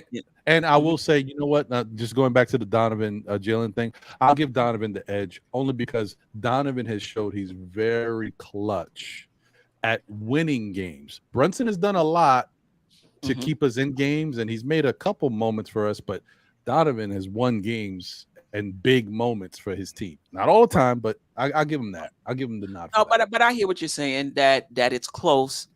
And listen, I don't think Spider's reached his ceiling yet either, but I know Brunson hasn't reached his ceiling. Yeah. And I think next year he's going to be that much better because I think, he has, I'm not going to say he's out of shape, but I just think now he understands, to be a leader on a team for 82 games, it just takes a lot out of you. So I think he'll be better next season for sure. Who, if anybody, has the most to prove in this series and why? Oh, that's easy. Yeah, that's easy. Yeah, that's team or player? Player. Who, if anybody, has the most to prove in this series and why? And you can put the coaching staff in it too if you want. Oh, I would definitely say RJ. RJ has the most to prove. People have been crapping on him all season and on this show. So, he definitely has the most to prove. People are saying that if he has a bad playoff series, he's definitely out of here this summer. So, he has the most to prove. And plus, he wasn't good in the it was the second year, but he wasn't good in the series with Atlanta. Like, I know Julius Randle has a lot to prove to people because he didn't play well in the last playoff series, but so did RJ. RJ was just as bad or even worse. So, yeah, he has a lot to prove to me. Okay, wow. I was about to say, Jarrell, when I said that one. Right, when I said it was easy, I thought we was all thinking Jules as far as just the come back. No, I'm still thinking RJ. No, Julius Randle was an all-star this year. Oh, it's 10:30, so delusional. Go ahead. Well, that's why I'm gonna do my take, and I'm a kind of dip. Yeah, so I say Jules. This is, like you said, it's a redemption playoff series. The regular season is already done with, so we're talking about the playoffs. Last time we saw Julius in the playoffs, we saw what Atlanta did as far as just trapping him, getting the ball out of his hands, and making him try to make decisions, and it was all over the place. So I know that sticks with him in the cerebrum. So he wants to come out and improve, and I think the coaching staff and Tibbs will put him in a position to succeed, as well as Brunson. And that's why I think Julius will, if he plays and if he's 100%, he pretty much would lead the team in pretty much almost every category because he wants to be dominant. Do you think, though, that the fact that he's potentially injured, you think fans will give him a break? Like, do you think fans will be like, you know what? He might have been injured. He might not have been 100%. Or do you think fans are going to be like, well, he was on that floor. He looked good to me. Yeah, Queen, this is New York we talking about. Queen. Professional athlete. Nobody. This is New York we're talking about. If we see, look, when the captain came limping out there and running up and down the court, made that one basket and stuff, he had to sit down after that. We was happy about that, but he wasn't knocking anything else. So and if they didn't win, he wouldn't get a break either. They'd have been like, "What was he doing out there?" Exactly. Exactly. Right. Yeah, we won that game. We won that game. Exactly. So with Jules, if he's out there, like you said, we're going to expect this man to give us everything. And that's why I question, like, if he comes out and he's 1 for 10, what would that do for his psyche and what would that do for our team? But I think if he's 100%, he's going to come out and do his thing. But then that can also be a kryptonite for us if he wants to put all that pressure on him, and he might, referees might be able to not call a foul because it's the playoffs now. We've seen it. Players will get angry. You saw DeMar DeRozan on the bench getting angry, not getting calls, ripping towels. So, if we get to that extent with Julius, can he hold his composure? I think he will, because it's the playoffs. It's game time. Right. I want to. No doubt about it. Delusional. I know Delusional's I got to go. appreciate you for thank you stopping guys. by. You're welcome anytime. And if I ever forget to drop the link, you could just come by and just ask for the link in the chat. That sounds good. Thank you, Queen. Thank you, guys. Appreciate y'all. All right, man. Appreciate you. Good to see you, bro. Queen, I want to. I just want to say, if you guys have an opportunity, please hit the like button. We got 109 people in the building. I appreciate that. We got 63 likes. So if everybody can just take a second and hit the like button, I definitely appreciate it. Definitely helps the algorithm to kind of get the show out to more people. All right. Sorry, IJ. No, go ahead. Do all right. So yeah, I was gonna start with hit the like button, but you already said it. Okay. I'll give him another 15 minutes and remind him. In terms of I don't mean to cut you off, AJ, but listen, let me just jump in real quick and say this. This is for everybody, guys. I get comfortable sometimes myself. I watch a lot of YouTube programming. Smash that like button, man. That like button helps so much. You'd be surprised. For all the shows, I don't care. You see Sim, the Podfather, we respect him. He needs that like button smashed too. Smash that like button for everybody. All right. Okay, Go ahead, AJ. My fault, brother. Okay, all right. So I was gonna say, in terms of who has something to prove, I think everybody has got something to prove. Okay. All right. Julius Randle, he couldn't wait to be here again to prove that he is the man. Right. That's Julius Randle. Jalen Brunson, he's got to come and prove that he is that clutch guy. That last year in Dallas wasn't a fluke. That's who he is. That he can perform. I'm gonna skip for RJ Barrett for now, Jarrell. All right, so let's see. Mitchell Robinson. Mitchell Robinson has to prove that he's worth it, because he's got to show that we did lose to Atlanta because he wasn't there. Remember, that was the talk for the last couple of years. We lost because Mitchell Robinson was not in the lineup. He has to prove that, right? Tom Thibodeau has to prove that he can coach in the playoff. He can make adjustment. He's had a great a regular season. He has to prove that he's a good playoff coach, because it's not proven yet. He's got to do it. All right. Everybody's got something to prove. IQ. Well, IQ and Quinn Grimes, I think they're free-spirited. I think they're going to play. IQ just has to prove that he's indeed the sixth man of the year. All right. At least for this season. And last time he didn't perform well because he was a rookie. So this, a contract year for him is coming up. He has to prove that he's that guy. That could make that's a $20 million difference if he performs in the playoffs. It might be. You know what I'm saying? Everybody's got something to prove. Everybody has something to prove. Every one of them. Right? Yeah, that's a good point. I will say this. If Quickly or Grimes don't play well, I'm not disappointed in those guys. I do think, obviously it's a bigger stage, it's a tougher stage, things count a bit more. And I do think those guys will step up. Don't get me wrong. I'm not down on them. But if for whatever reason they're not able to, it happens. Right. I've seen stars have to go to the playoffs 2-3 years in a row before they get their bearing, so I'm not going to be down on that. And to be honest, I'm not going to be down on Julius Randle. I know some will. I've seen Paul George go to the playoffs. I can't tell you how many times before he finally got his footing. You know what I mean? So, yeah, I don't even think I would be down on Julius Randle. Let's start going to the playoffs every year so guys can start, getting used to performing in that arena. Jarrell, you was going to say something? I was just going to say, and Paul George still haven't won anything. So, yeah, that's just how it be sometimes. Yeah. That's a fact. Yeah. I think that Ajay was right. There's a lot of different people who have stuff to prove. I Mhm. would probably say that if I was looking at someone in particular on the Knicks, probably three people. One would be Coach Tibbs, because I think Coach Tibbs really needs to. I mean, he doesn't need to. I'm sure he's not thinking about it, but Mhm. for us as fans of the team, and he's being our coach, it'd be Mhm. nice for him to show that he can win these playoff series and kind of make a little bit of a run with the team, and it's not just about the regular season, because that's the stigma Mhm. with him. So that'd be nice. But Mhm. on the Knicks roster, I would say RJ has something to prove. However, I don't think RJ is thinking about something to prove the way Mhm. Julius Randle is thinking he has something to prove. Because I think Julius has that playing in the back of his mind how everything went with Right. Atlanta. I think he thinks Right. about that. I don't Right. think like RJ's kind of he's I feel like RJ don't think about anything sometimes, but I know he does. So I don't know. But I honestly, and this sounds weird, but I think the person with the biggest thing to prove is Donovan Mitchell.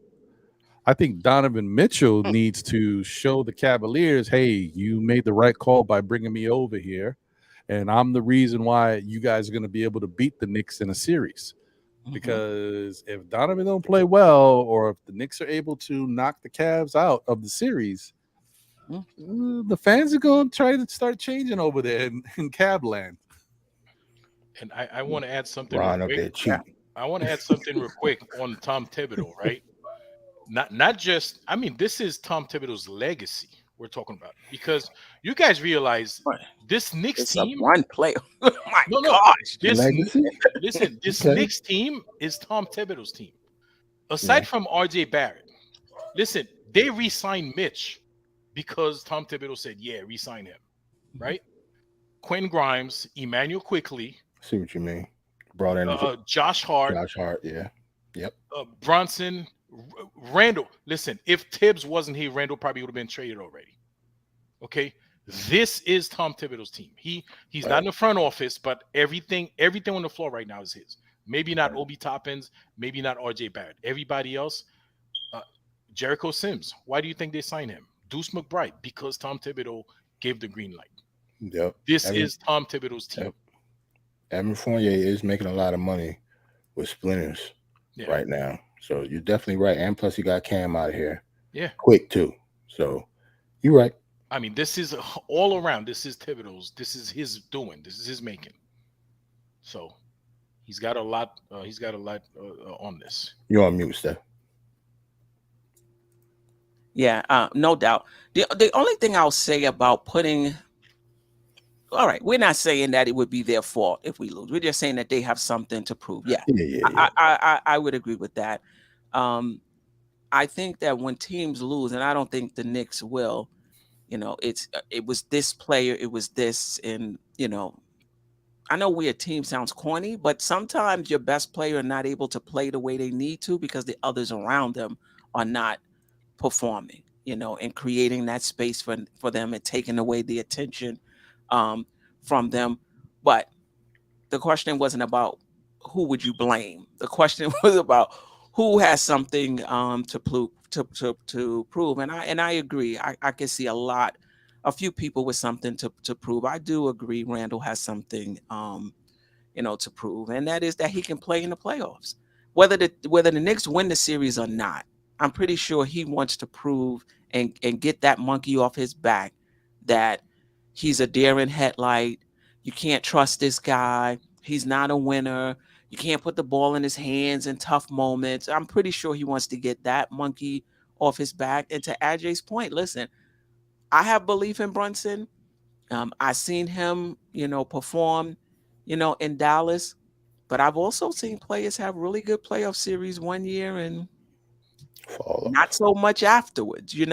I don't think that's going to be Brunson. I think he's made different. I just think, having to not have that physical ability and always having to prove himself and always having to work and prove people wrong. I think that's just a part of his DNA. And he's a super competitive guy. He's really humble. He's not going to talk, garbage or anything like that. But internally, burning up inside. He's Yep. burning up. You know, he's Yep. you know he's burning up inside. And don't think for a moment he's not looking forward to this matchup with Donovan Mitchell. He is. You know, he's looking forward to that matchup. And I know this is college, but you know, if you there's a great documentary on him, and I think this was more about his high school years before he signed with Villanova. Really good document. Even then, Yep. you I know, saw that too. you saw it too. Mhm. Having to prove himself, losing in the state championship one year to Okafor and all of those guys, and then the next year just coming back and Yep. 40, 50, whatever whatever he scored, going to Villanova, working his way Yep. up, winning 2 champion. Like, Yeah, that's why I've always liked him, because I followed him not through like high school really. Like I remember him being like in the high school on like all-star games and stuff, but through Villanova, and I live like in the Philadelphia area. Like I felt all of that. Like Jalen Brunson is a winner. Let's just say that, and a leader. He's always been. always. Yeah. Oh, always. I just had a quick question. Was Josh Hart there for both Villanova championships? I believe so. Yes. I believe so. I think he was, yeah. Oh. If not 2, definitely one. If not 2, definitely. I know he was definitely there for one of them, but I don't remember if he was Yeah. there for both. But yeah, I don't know if he was there for the Wait, second hold one. on. Nah, I gotta see. I don't remember. Nah, because I'm a Tar Heel fan, so they beat us in one of those. You're one of them. Yeah. Somebody Then- check then, that for us. then you should definitely remember, Jarrell. That's no, because You he should didn't- remember who beat you. Yeah, I know who hit the last shot. Like, yeah, but I don't want to talk about that. After you always try to push me off. So- Can somebody check if Josh Hart was on both of those Villanova championship teams or just one of them? Somebody in the chat. I appreciate it. Who do you think will have a coming out party in this series? For me, it's IQ, man. I think IQ is living for this moment right now. He's been like I didn't put him in the most approved category, but I think he is maybe the most antsy. like from between him and Josh Hart, maybe, because Josh Hart never been to the playoffs. So yeah, I think he's the most antsy and he want to get going. Like I think IQ wants to be a star, and this is definitely like one of the first steps of him becoming one. Like I said, it could be a $20 million difference for him. Yep. Yeah, it's gonna be IQ, but I also think it's gonna be Quentin Grimes. You guys, Quentin Grimes gonna have a coming out party. Okay. Queen, I'm telling you that. I'm not mad. That him participating in that Rising Star Challenge during the All-Star break made a huge difference in his confidence. He's balling since the All-Star. There was a little stretch there where his shot wasn't falling, but that didn't shake him at all. You see, he came back roaring. Okay, he is confident.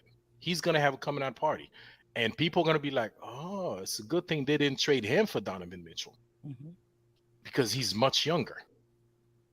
You know? Is he that much younger? Yes, Quinn Grimes like 22. Yeah, but Donovan Mitchell not that old though. Donovan Mitchell's like 25, 26.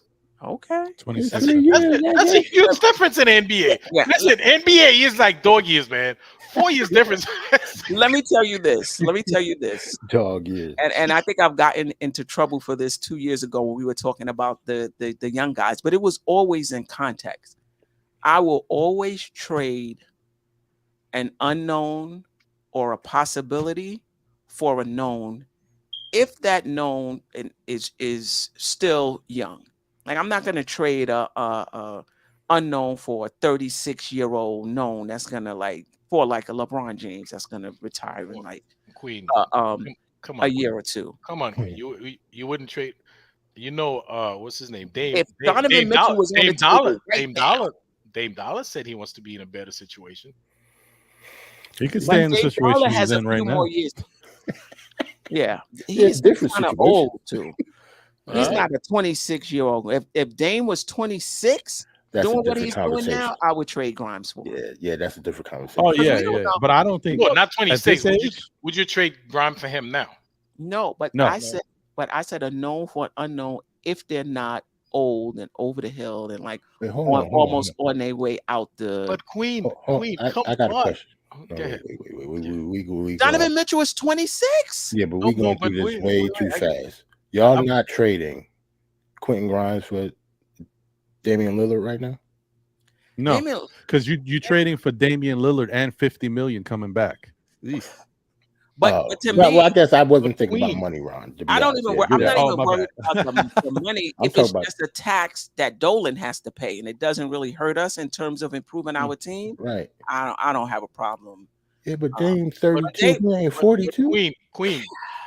That's you not that old. no, Like- Jarrell, hold on. Queen, I'm getting confused because you're okay with trading Kevin Durant for Mikal Bridges and Cam Johnson. See, that's Because different. of where they No. were, though. Look where. Ca- Hold on. It's a That's difference. different. I see the difference. in Where that, your though. team is at is a difference. They're ready for the championship. They ready for the Indeed. championship. They was one piece of like Phoenix can legitimately win the championship this year. I don't think they are. Okay. But are they legitimate? Can they- You have two 80-year-old guys on that team. Listen. Are they closer to winning the championship with Kevin Durant or Mikal Bridges? Before Kevin Durant, they made it to the finals. And what happened? Oh, okay. they It wasn't lost. because of Mikal Bridges. And they would, and had they had Kevin Durant on that team, they would have won They it. would have won.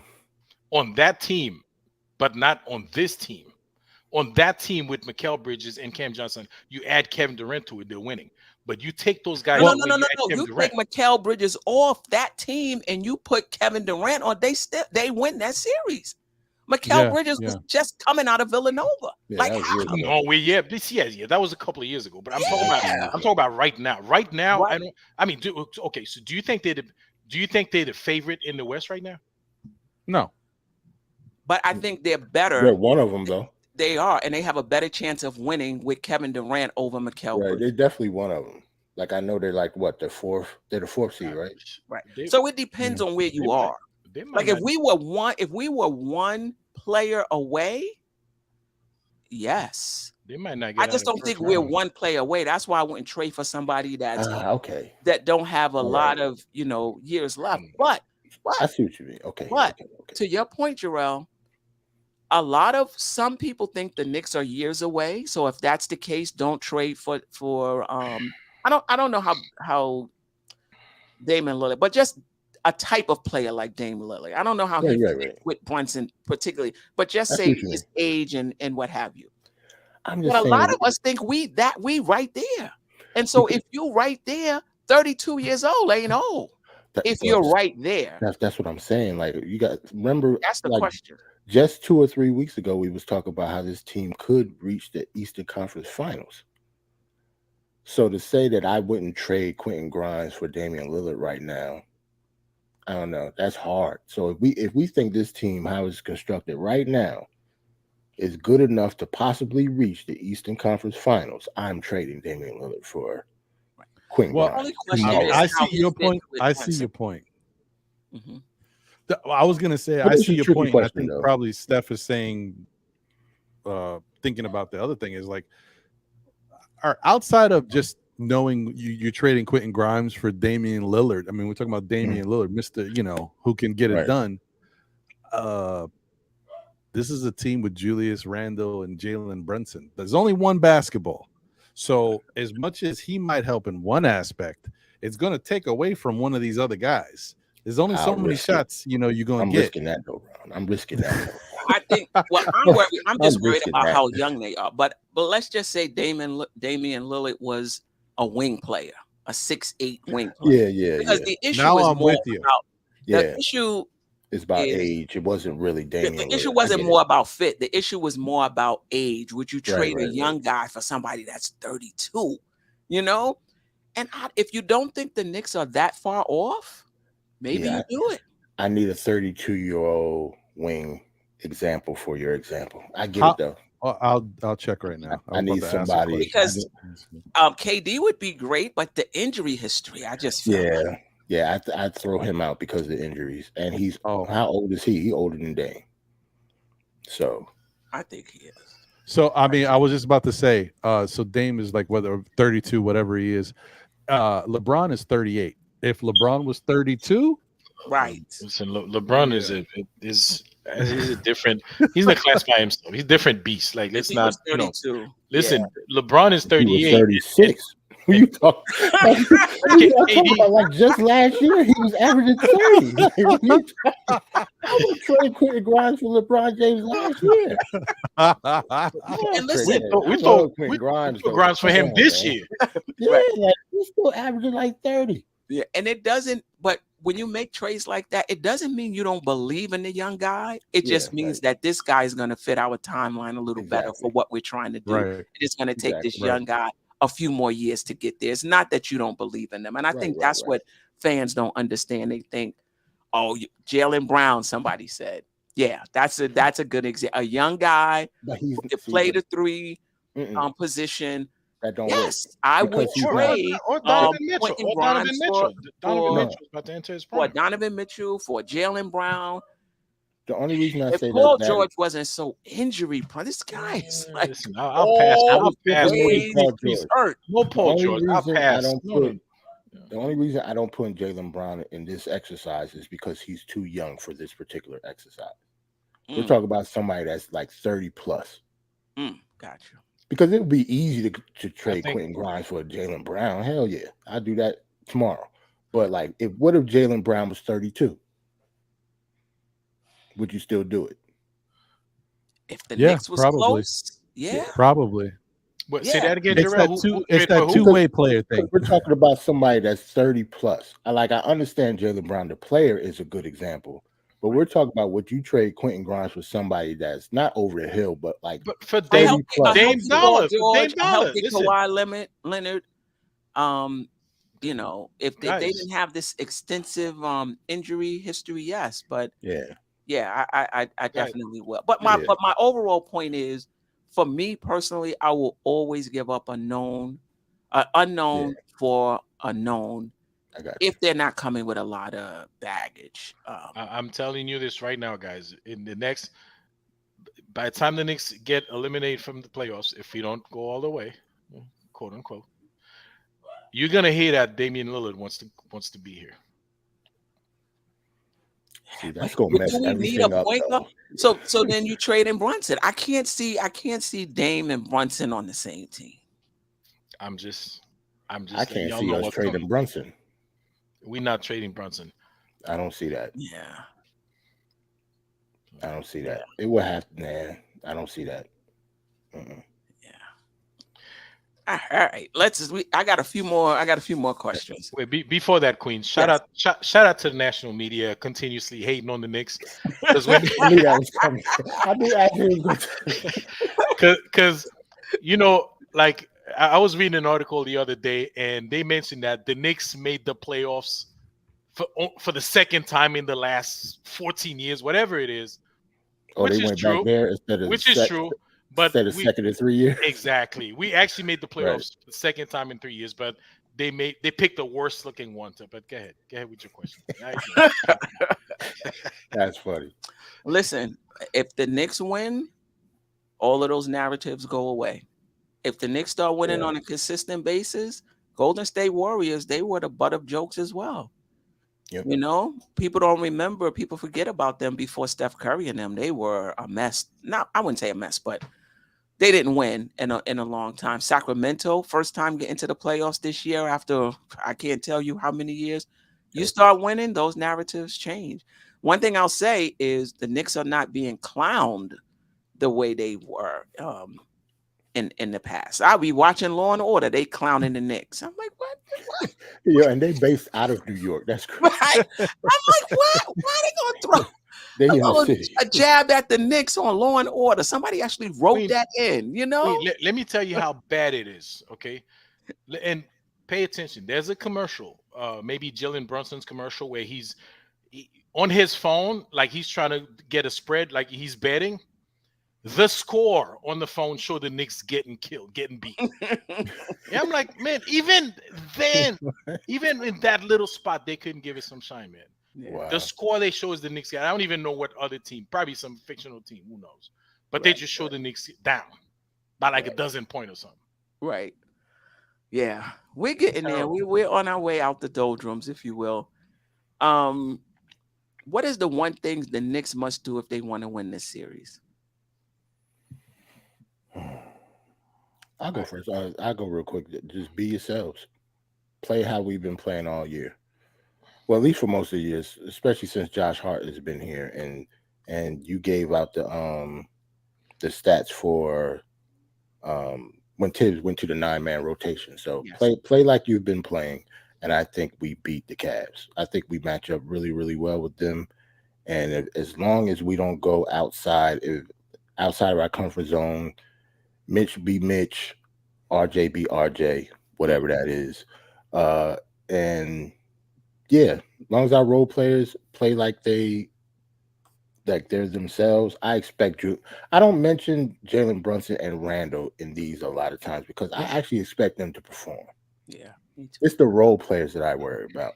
So most of my answers aren't going to be either one of them. I'm more worried about like IQ and Grimes and stuff like that. But as long as they play like they've been playing, I think we will be perfectly fine.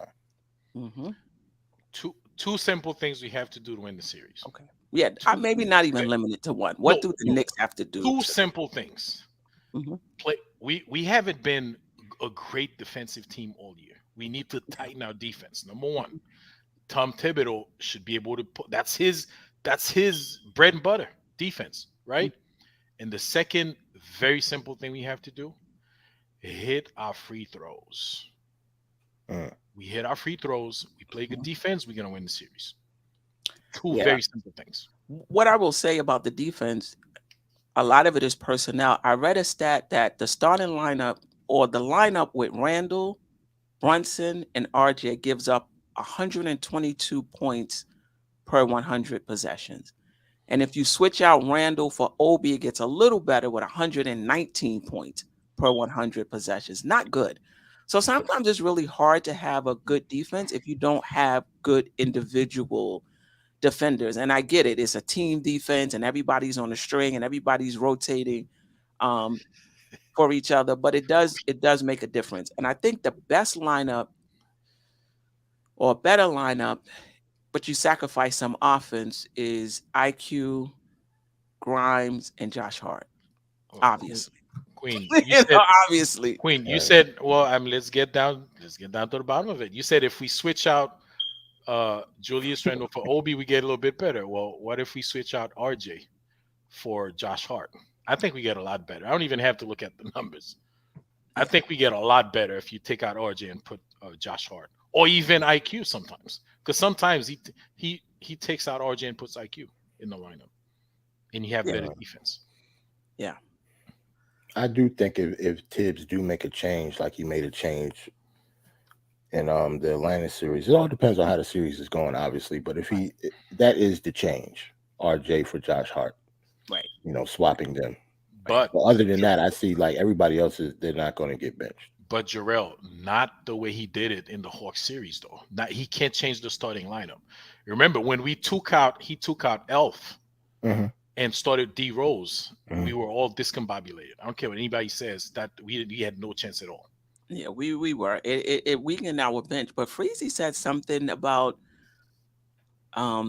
being at the games, and Elf was just really disengaged. So I wonder if that has something to wasn't sitting with the team, just really in a bad place. So maybe that has something to do with the change more so than strategy, because I agree with you. And the Knicks fans was all up in arms over that little 6 minutes Elfrid Payton was playing in the first quarter and the third quarter.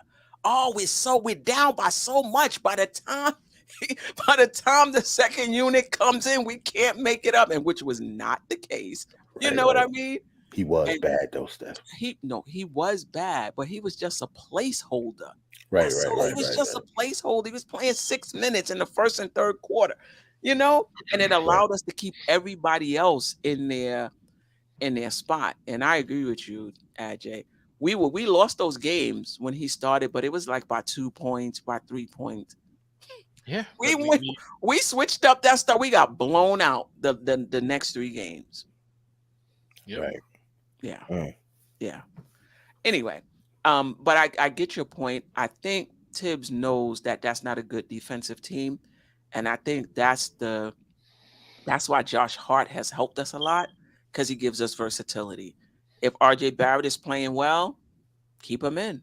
Right. If he's not, you can decrease his minutes and increase Josh Hart's minutes. So that helps us a lot. That helps our defense. There's different lineups we can go to as well.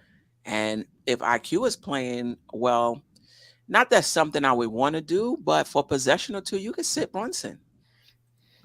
Yeah. And go with Quickly and Grimes and Josh Hart as well. I've seen Tibbs do it offense, defense too. Take at the end of games, takes Brunson out defensively and put in a defensive player.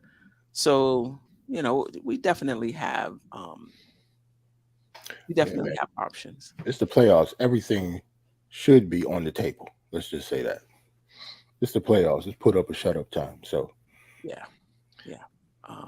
It's very important. We come out the gate like dogs. It does something. Listen, Queen, it does something mentally. It does something to you. If you Donovan Mitchell and this Jalen Brunson he comes out game one, he balls out, outplays you. Trust me, man. You're gonna be shriveled up in a little corner somewhere. You're gonna be like, you know what? That's my kryptonite. I can't do anything with this guy. Yeah. It's gonna bother you, because last year he completely outplayed you. This season and the last game, Donovan Mitchell had a monster game, but Jalen Brunson had a more monster game than him. Yep, he had to get on the podium and talk about Jalen Brunson. Yeah, right. I mean, this guy, it's like Jalen Brunson's. He's out to beat you every time, one-on-one. Yeah. So it does something to you. Yeah, I was just going to say. Mm-hmm. No, I was going to say real quick. I agree with everything that everybody else said. The only other thing that I would add to the mix, and I don't know if the Knicks will do it, but it's a probability because the Knicks have actually had a chance to practice. I think the Knicks need to try to push the pace. I think the Cavaliers play slow, they play methodical, and they get into their sets. And I think the Knicks have done a good job in previous games of not letting the Cavaliers run their offense the way they like. So if they can get them to kind of get out of that comfort zone and also push the pace, especially with Obi starting, if he has to be the guy, if Randall's not, I think that's something that they could really benefit from. If they can. I mean, one of the reasons we slowed our pace down is I think over the court, because remember in the beginning of the season, we were playing fast, up tempo, getting shots up. And then it changed. I don't know if just statistically Tibbs and the coaching staff ran the stats and found that we were just better slowing the ball down. They're 30th in pace. We're 26. So two slow teams, but I do agree. But I think we can move a little quicker than them. Right. Yeah, no doubt. If we can get some fast break points, that's going to help us. Because getting points against their set defense is going to be, a challenge. I'm not saying it's impossible, but it's going to be a challenge because where does Randall? Well, Randall can play on the perimeter. I don't like the fact that they would limit him to the perimeter, but I've seen him spend games on the perimeter, like not going in the key. RJ Barrett, that's where he gets his shots. Jalen Brunson, that's where he, gets his shots. So that's going to be tough for us. And the fact that they limit the number of threes that you take in a game, that's going to be tough. I think these are going to be low scoring games and that they don't give up a lot of second chance points. That's going to be something. That battle is something I'm going to be looking at after the game. Second chance opportunities, because that's a big part of how we score. Right. It's a big part of how we score. So it's going to be, they're a formidable, I know what in our fandom, I don't even see it, because when you listen to them, they saying the same thing about us. Yep. I was listening to somebody, they was like we would say, well, behind Donovan Mitchell and Garland, who did they have create shots? And that's the same thing they were saying. They was like, well, behind Randall, who's hurt, and behind Brunson, who do they have to create shots?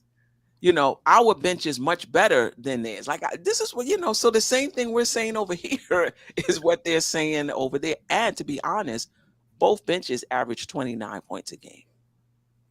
Even after the All-Star break, it didn't change. 29 points a game. So they feel like their bench is just as good as ours. Let me. I'd have told him that y'all lying. Y'all bench not better than others. Yo, stop it. Well, we're you know, we're gonna see, because Karis LeVert over the past 2 months or so has really stepped up his game. Yep, that's one name a lot of people do not bring up, just because, you know, of where he's at on the bench. Right. But yeah, you're definitely right. Right. So if you say him and IQ was a wash, let's just say, now you're moving down to Hartenstein, Josh Hart, Obi Toppin, and they got what, Dean Wade, C.D. Osman, Brooke Lopez. Is that it? Dean Wade. It's another guard. There's some Ricky Rubio. Right? So he's a big factor. Ricky Rubio is key too, that a lot of people don't mention. Yeah, since he's healthy. The thing about it, like we talked about, can the Knicks not allow, and it's going to be the same for them, somebody who's averaging 6 points a game come out and score 16? Right. Mm-hmm. You know, and that's going to be the same for them. What's up, Freezy? What's good, boss? I'm good. I'm good. How you doing? Sirs in the building. Salute. Y'all. We good. We I only had two more questions, but if you know, just want to talk about, what was the last thing we was talking about? What do the Knicks need to do to win the series? Yeah. Like key factors. Oh. Wait, Freezy, before you go in, listen, we gotta get the likes at least up to 100, man. At least up to 100. Come on, man. Some people are still holding back, man. Yeah, I ain't saying nothing until we get 4 more likes, yo. I ain't saying Listen, as I always say, just hit that button to hide the chat. Click that like button, and then hit live chat again. There you go. Right. There you go. Yep. Right. All right. Man. Yeah, that like button is a thing nowadays, right? It is. Like it's an obstacle. How did it become an obstacle all of a sudden? Right. I think sometimes you forget, because sometimes I'll be watching shows, enjoying the content. I'll be on the show. I watched 4 videos from the Cavs guy, and it just dawned on me, I didn't hit the like on any one of those videos, and I was just video after video. It was really good content, so I'll go back and do that. Steph, I'll be on the show. I don't never like this one until the end. Like I always forget too. I ain't gonna front. Yeah, for sure. Yeah. Somebody said, Ajay, have you hit the like? Yes, of course. First thing I do, man. First thing I do. Like I'm on the show and I be forgetting, yo. I ain't gonna front. No, I already hit the like button. Yeah, well, I had to get his already. Well, you know, once I hit the when you see the Still Nick fans, hey guys, hit that like button, support the show. I've already hit the like button at that point. You always say that in the chat, right? Yep. So what's up, Freezy? Yeah, ain't that, man. I'm trying to figure it out. I'm super confident. Do I have a subtitle under my name? Because if I have a subtitle under my name, it might be saying something greasy. Yeah, yours is a little. Greasy. Listen, man. Listen. I'm not gonna lie. Ain't nothing greasy about that, man. Listen. I'm with you, man. Listen, I thought mine was. Why not? Why not the Knicks? Why can't we make it to the finals? Why not? Well, maybe because Randall's ankle is not 100%. Right. Yeah. Listen. Okay. And the same thing can happen. Same thing can happen to Giannis. The side of a barn right now. I just say that because when I watch the Bucks, when you think about how the Bucks beat us this year, right? Mm-hmm. You remember Brooke Lopez hit those 2 Hail Mary threes over an outstretched Mitchell Robinson in the corner. Right. And you like, really? Do they need that to be? They got to have like an old big man fading away in the corner from 3 over an outstretched Mitchell Robinson to beat us. Right. And then the other one where Drew Holiday hit those 2 step back threes over an outstretched Quentin Grimes back to back. Right. That's how y'all out here beating the Knicks. And y'all think I got confidence in them boys beating the Knicks. I ain't got confidence in them. In the game in November, when we surprised them about how good Jalen Brunson was, like back when we were trying to figure out, is Jalen Brunson good? Is he going to keep up this pace? You remember when we were trying to figure out if Jalen Brunson can really be this good? In the very beginning, we might have a point guard here. Giannis was over there at the ref table begging, "Come on, man, yo, man, that dude Brunson keep fouling me. Brunson fouling you, and they call you a Greek freak, bro." I ain't got no confidence in the Bucks beating the Knicks, bro. But what about Cleveland, though? Cleveland. Freeze's like, oh yeah, we got to play them first. Man, you running fast, man. I got something for Cleveland. But I was just gonna say something about how all of a sudden when the Knicks get good, cats get confidence in Doc Rivers like he can make it out the second round. All of a sudden the Knicks good. Now we like, well, no, Doc Rivers can coach. But when the Knicks were bad, y'all were like, fire Doc Rivers. He can't never make it out the second round. You know what I'm saying? When the Knicks are bad, we like, James Harden ain't clutching the playoffs. But then when the Knicks get good, Cass is like, yo, we got to play James Harden. Oh, okay. And then with the Boston Celtics, y'all people really think the Boston Celtics going to make the NBA Finals with a rookie head coach 2 times in a row? I mean, come on, man. These stories, sometimes the storylines, the punchlines for these jokes write themselves. Like how in the world if the Celtics don't need a coach, if you could just put anybody over there, why they got somebody? Because last year it was Ime, right? And we like, oh man, yeah, he a good coach. And then he get fired and they put another rookie coach in there. And then they're gonna make it back in the NBA Finals in back-to-back years with rookie coaches. I mean, now it's to a point where the Celtics don't even need a coach. It's like pickup for them. You know what I'm saying? I mean, it's the players. They have really good players over there. Yeah. So, you know. But your thoughts on Cleveland, what do we have to do to beat Cleveland before we meet Milwaukee and Boston? Is this not the matchup that y'all wanted in the first round? Yes.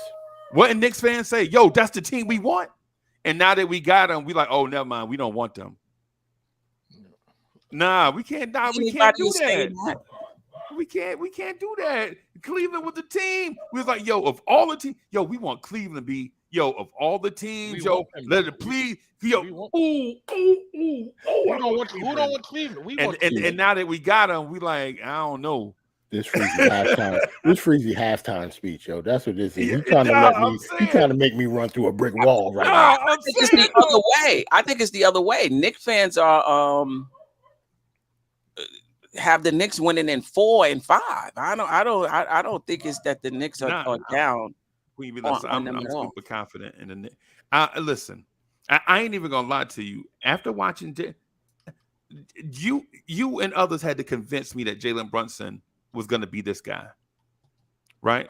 And I'm adult enough, mature enough to understand that even with my trepidation and reservations, my nervousness about Jalen Brunson holding up for the season, Jalen Brunson is a great NBA player, right? And I was reserved at first. I called him a Smurf. I didn't think it was going to happen, but look, while it was happening, he made me a believer. Right. And now I'm admitting to everybody that I am a believer in Jalen Brunson, right? Right. It's just part of the process. I didn't think so at first, but now we here. You know what I'm saying? Mm-hmm. You know, it's how much better is Donovan Mitchell than Jalen Brunson?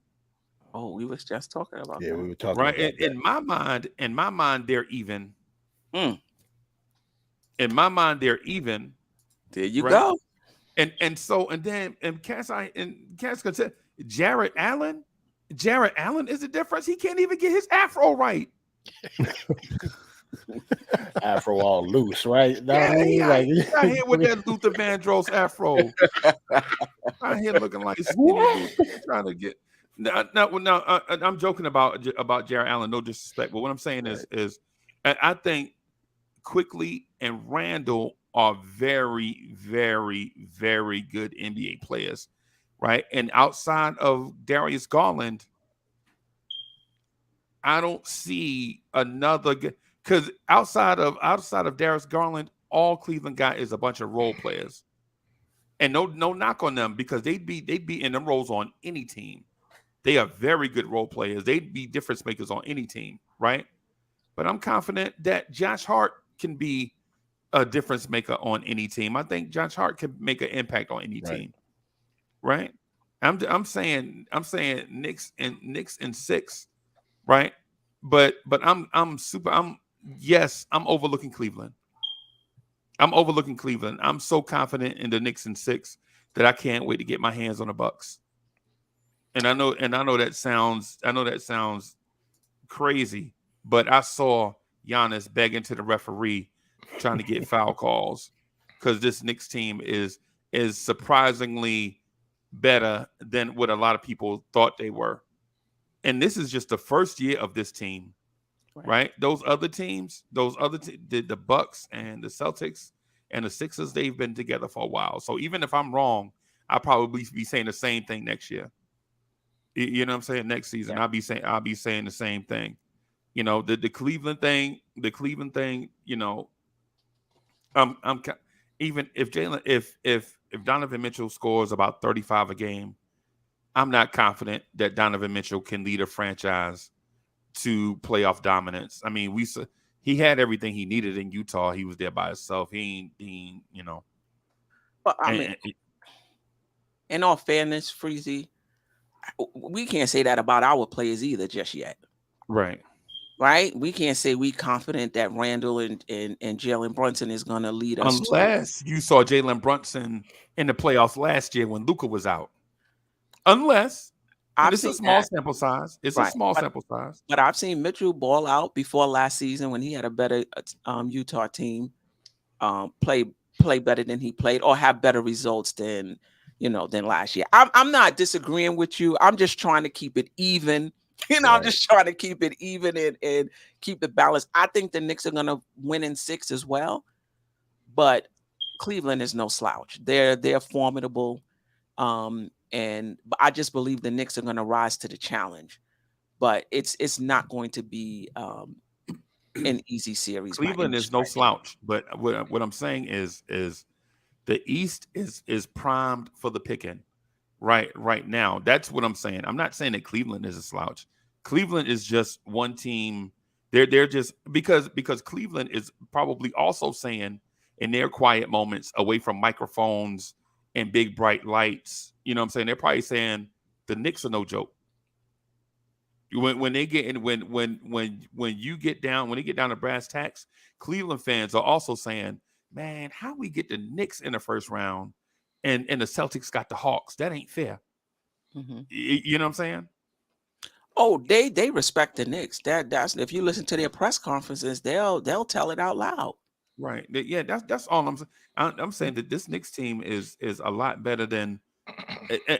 Look, have y'all seen Quentin Grimes play lately? Anybody in here notice Quentin Grimes over the last 20 or 30 games? Yes. That's on. I'm just saying. Yeah. Anybody think that Emmanuel Quickly just might be 6th man of the year? I mean, Cleveland don't have a 6th man of the year candidate. I don't think. No, but they have a defensive player of the year candidate in Mobley. Right. Anybody impressed? Y'all impressed with Mobley? I like him. Yeah, I like he's a good Mobley. young kid. Yeah. I think he a young kid. That's it. I think in about 2 years he gonna be the franchise player, right? But today, he ain't no match for no Julius Randle. I'm not even. Right.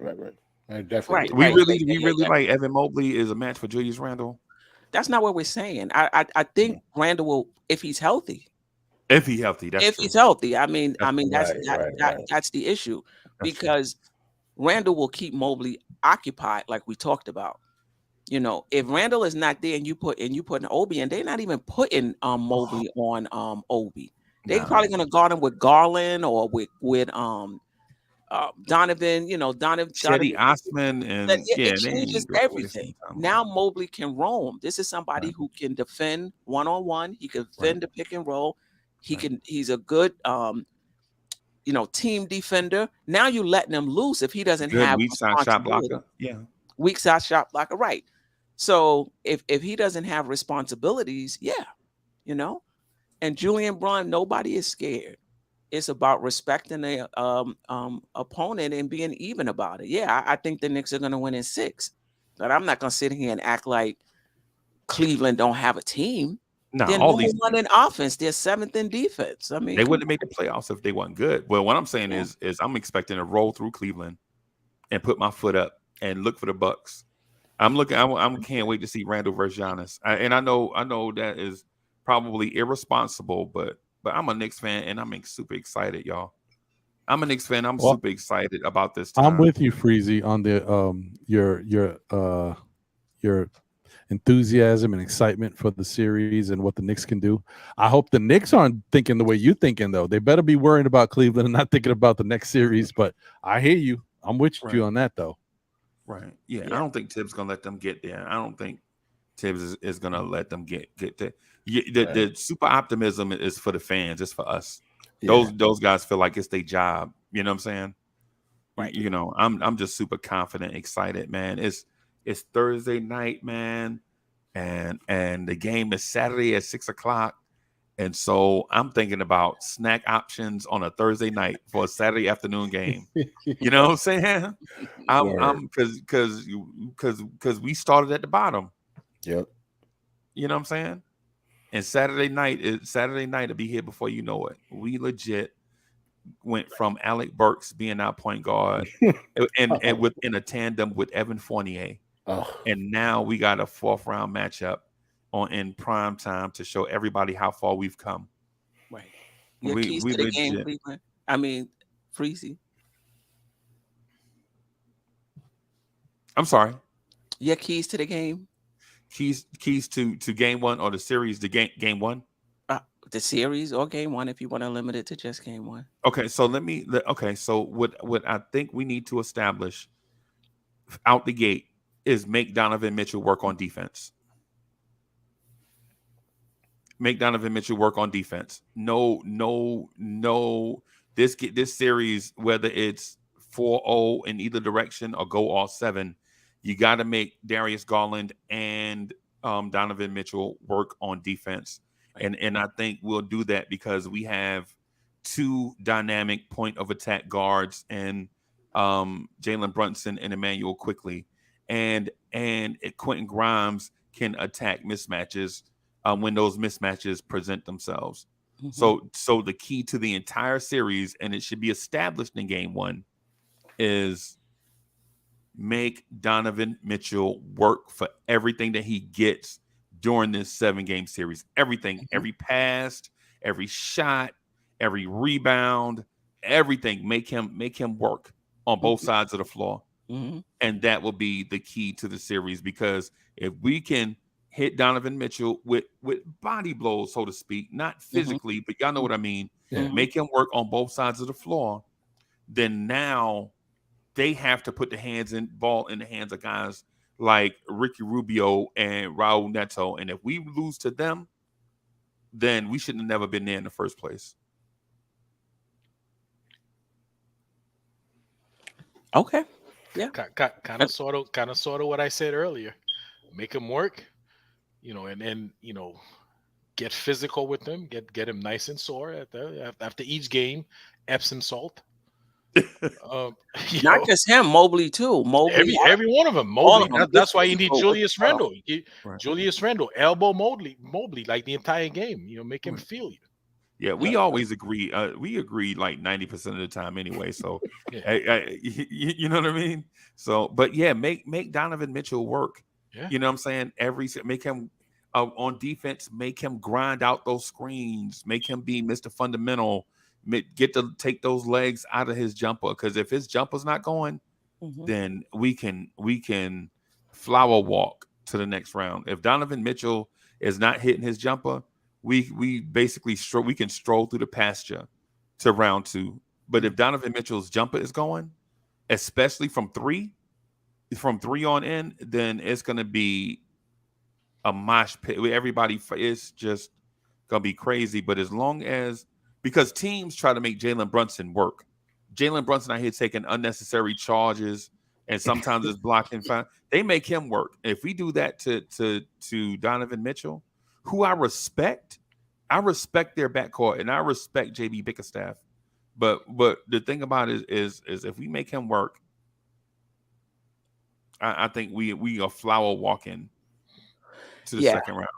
And I think we can even give up 30, 35 points to Donovan Mitchell and still win. But we can't give up 45, 50, 55, 60. And playmaking. Yeah. Right. We can't give that up. Yeah. And he can get on a heater fast. He came out the locker room the last game. Grimes didn't even have a chance. It was invisible, the fire that was coming off this guy as soon as he put up his first shot. It's like, oh my God. But we were able, Brunson matched him. And those guys are not going to be playing against each other. Right. But can you dominate your match? Like a quarterback matchup. Can you dominate your matchup more than the other players dominating? How comfortable are you with Jalen Brunson seeking that Donovan Mitchell matchup? Absolutely. That's what they did the last game. They switched the pick and rolls, and Brunson was on Donovan Mitchell, and it was barbecue chicken. Right. Yeah. No doubt about it. Yeah.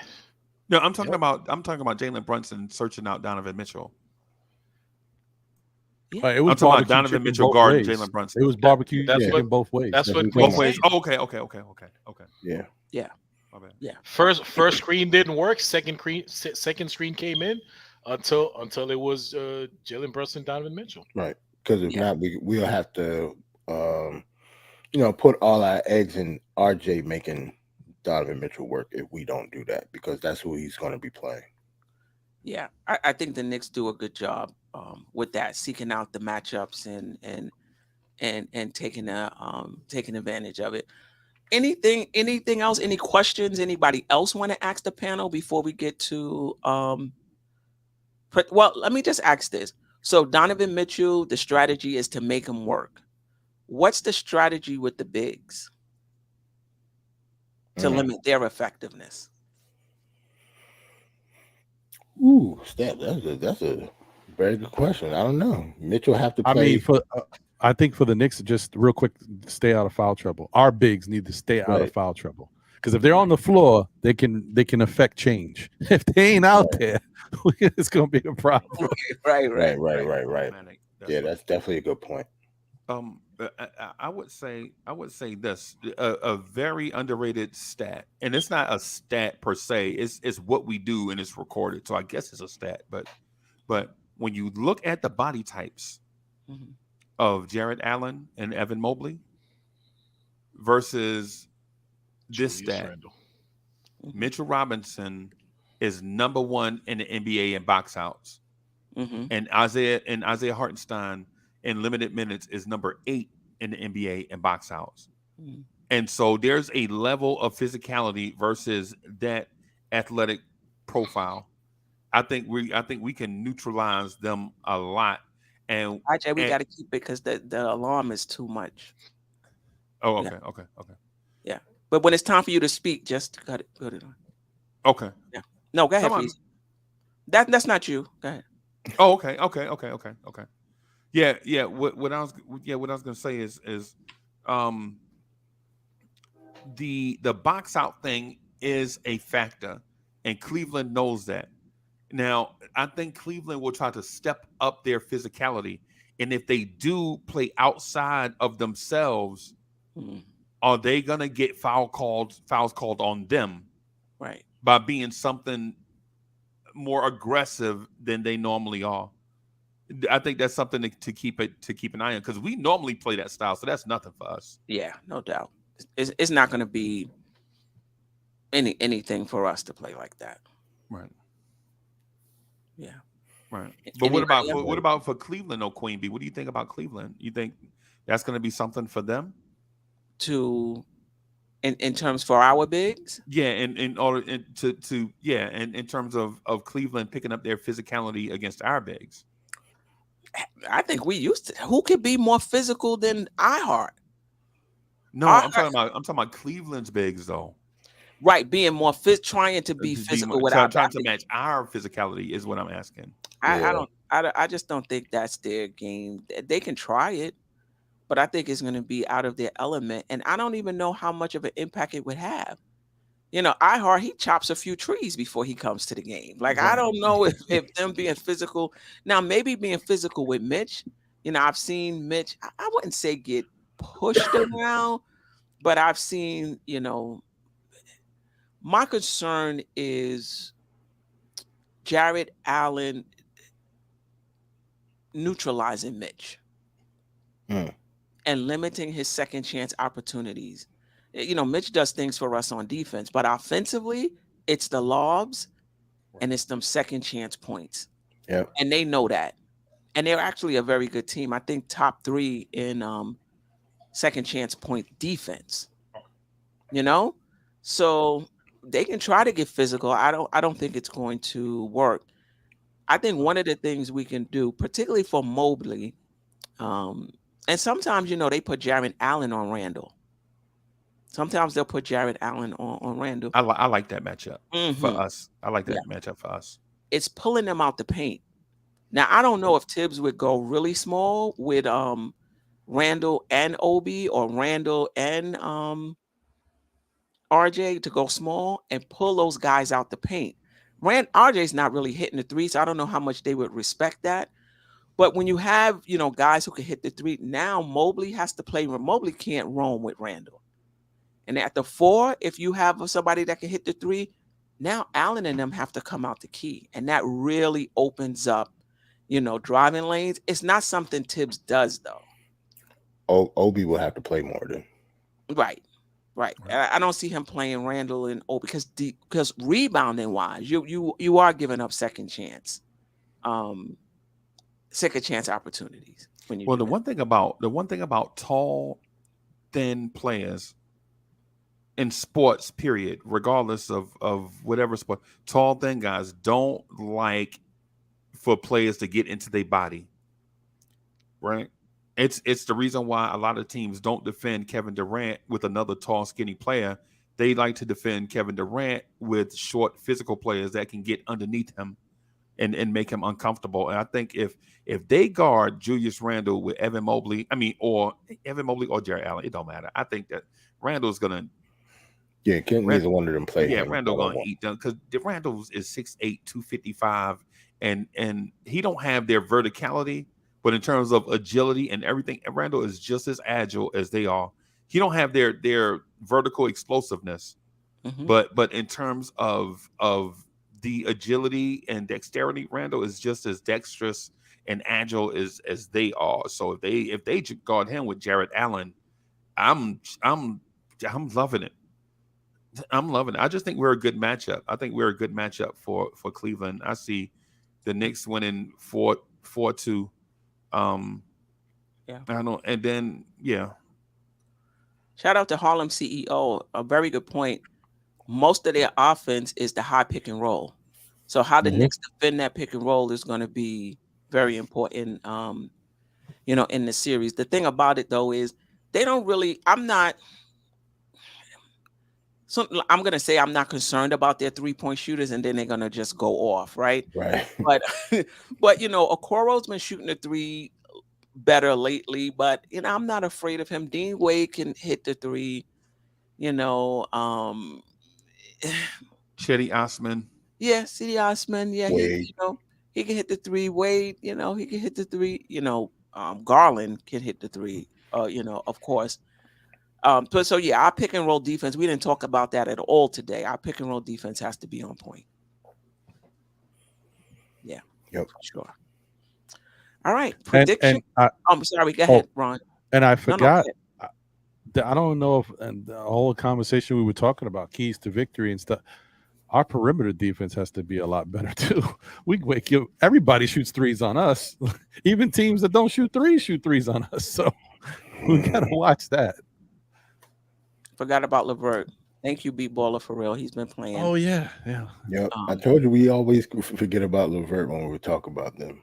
Yeah. But even with LeVert playing, we beat them when LeVert was scoring, and I don't know beat if them anyway. yeah, But and the thing about it is I don't know if people remember this or not, but Cleveland beat us at the beginning of the season when we were trying to figure it out. I think it was like Halloween or somewhere around there. We trying to figure it out who Brunson.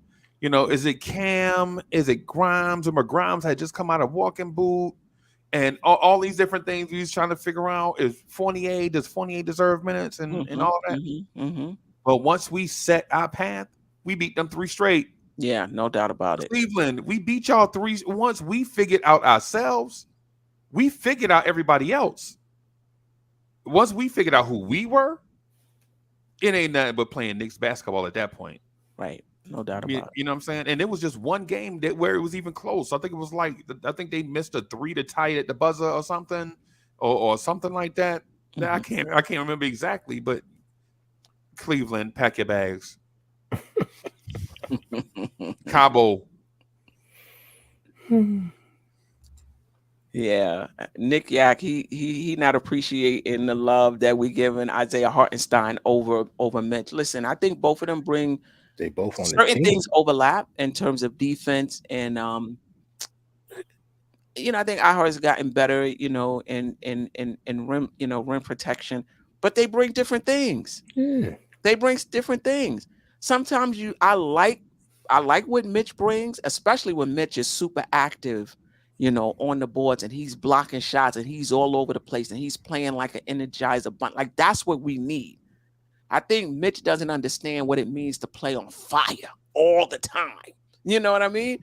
So I like that about Mitch, but I like Hartenstein that you have to respect him because he can hit that floater in the key. And I like that offensively he can hit guys backdoor off. You can run the offense through Hartenstein in that second unit. You know what I mean? So Nick Yak, no disrespect. Both of them are on our team. Both of them gives us something different. It's just good to have that flexibility depending on what's going on in the game, that you can go with Mitch or you can go with Hartenstein. Well, Hartenstein is shooting that free throw percentage at 67%, and Mitch is at 40 something. That's a big, difference, down the stretch. Yeah. Anyway, go ahead. I was just going to say they both do different things. That's all. Mm-hmm. I like what iHeart brings to the table. That Mitch, some of the stuff that iHeart brings to the table, Mitch simply can't do, and vice versa. Right. Like, nobody's calling iHeart like a better rim protector than Mitch. Right. Nick Yak, relax. We did that show before the season even started about iHeart potentially starting for the Knicks. Mm-hmm. Right? Why are you bringing that up now? The season is over. Nobody has said that since. Everybody relax, all right? Get in the moment. I know we got our own players that we like. I like Brunson. I like Rand. We all have our players that we like, but relax. Oh, we got Hives? Oh, boy. Yeah, I mean, relax. Oh, yeah, I wanted him to start. Okay, that was back when we acquired him. We had a show on that. Relax, all right? Mitchell Robinson, trust me. You ain't get no extra points from Mitchell Robinson for any of us in these hives. These players don't care about that. Let's just relax. Anyway, what's your prediction? Well, a lot of us have said it already, but Freezy got us in the finals. Yeah. Right. So I already know what Freezy there is a pathway. There is a pathway, right? Ah, man, right. Freezy in the finals. So Freezy has went. Knicks in 6. Anybody else? What's your prediction? Man, I got Knicks in 5, man. I'm really confident. I got Knicks in 5. I got a few scenarios, right? If we lose game 1, Knicks in 6. Right? Right. If we lose the first 2 games, Knicks in 7. You see where I'm going with that? Hey, It's Knicks all the way. Caveats to your prediction. Hold on. If we win game 1, Knicks in 5. If we win the first 2 games, it's a sweep. The only way we lose this is if we lose the first 3 games, we're not coming back from down 0-3. Okay. Okay. All right. Yeah. So you believe in the Knicks being resilient? Yes. The only way we don't win this is we lose the first 3 games. But we lose game 1, it's 6. We lose, if we win the first game, it's gonna be very short series. It's gonna be like 5 games. Wow. Yeah. What?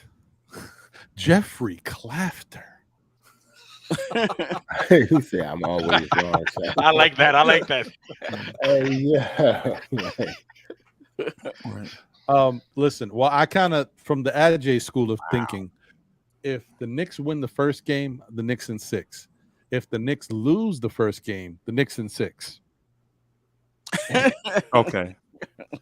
Them. There we go. Right. Yeah, Knicks in 6, but I think it's going to be a tough series. And I think if for whatever reason Julius Randle cannot play in this series, the Knicks are going home.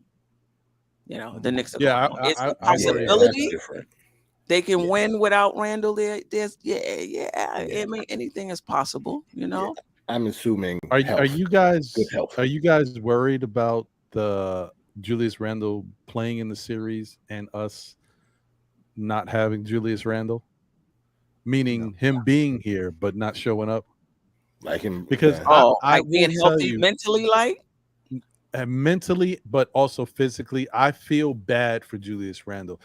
I feel like you can't make a worst case scenario for this man to go through everything he went through last year to come back this year. I mean, first off, the first playoff series 2 years ago, everything he went through last year, to play so good this year. And then to get hurt at the end of the season when he's a rhythm player, he had a nice rhythm going. Then he's going to get thrown into the playoffs cold and be in a meaningful series where he's going to be asked to do something. And I don't know if he's going to have the rhythm to play like Julius Randle. I don't feel good about Julius personally because of that. But I think the Knicks can still win in spite of that. Maybe, because it depends on what type of Cleveland Cavaliers team we face. If we face the same team we've been messing with all year, I'm confident. But if they turn it up in the playoffs, that's a little scary to me. That's it. That's my only worry. You're saying that Randall is not 100%. If he's not 100%, he's playing, but he's not. But he's not really and you can't really. He will get blamed, but he shouldn't get blamed because the guy hasn't played. He's been off for like 3 weeks. Right. It's the scapegoat argument, and it exists. It's real. It is. It's real. Yeah. Like RJ Barrett is a lot of people's scapegoat right now, and the team is the 5th seed and finished the season 13 games over 500. But since we have to have a scapegoat, regardless of the situation, it's RJ Barrett. Right. We could have won 60 games, and they'd have been like, but he can't shoot. But he can't shoot. Are you concerned? Is there a percentage in which you're comfortable? If he's 90%, if he's 80%, he's comfortable. But if he's 75%, I don't know. Or you feel like he has to be 100%? I think he has to, because this is an ankle injury. I think he got to be 100% because, and I said this early on the NBA report. Julius Randle, say what you will about his lackadaisical play sometimes on the defensive end. When he's going, he's going. Offensively, he's going. Defensively, he's going. Like sometimes I look at Julius and I think he doesn't pace himself well, and that's why he looks lackadaisical. Sometimes he takes plays off because when he's going, he's like, he's like he's putting all of his force and everything in. And this is the big dude. Julius ain't a small guy to put all that weight, the torque, and the way he moving up and down the court on that ankle. If it ain't right, I don't know. I'm worried. Right, Ron. All right. I'm sorry. Listen, that's why I said at the end of the show, man. Hey, Ron, to your point though, to Ron's point, like the dude is 250, 255, right? And at the time he got injured, he was 2nd in the NBA in minutes, 5th in the NBA in 3-point attempts, and was a double-digit rebounder. Now, with that said, now imagine if Jason Tatum was a double-double machine, how much energy he would have to exert. Or imagine if Klay Thompson took those threes and was a double-digit rebounder. Well, Julius Randle does all 3. That's why sometimes you see Randle just don't have the energy or the explosion to go because he exerts so much energy doing other things, and it sounds like I'm capping or making excuses for Randall, but these are facts. My man was second in the NBA in minutes. Before he got injured, he played in every game before he was injured and had to leave the game, and he wanted to stay and they made him leave, right? And then he was fifth in the NBA in 3-point attempts and a double-digit rebounder. So you're talking about a jump shooter that is a double-digit rebounder. That's ridiculous. People don't normally do that, right? People don't normally do that. And you play all these minutes? I mean, Randall's got to be 100% if he come back, because if he come back at, say, 75% and re-aggravates that injury, then he's gone for the rest of the playoffs. Right. Or even if he's favoring it throughout the whole series, if he can't push off the way he normally would, that's going to affect his jumping. It's going to affect him moving around on defense. It's going to affect his follow through with his shot. It's a problem. Right. But he'll be a good decoy though. No, he could be a decoy. Yes, he could be because this is Jalen could use him. Right. If they say he's not going to be 100% in this series, I'm talking about the medical staff. He's not going to be 100% in this series. He's going to be about 80%, but he's not going to make it worse. But it's going to take time. This is not going to happen until the off season.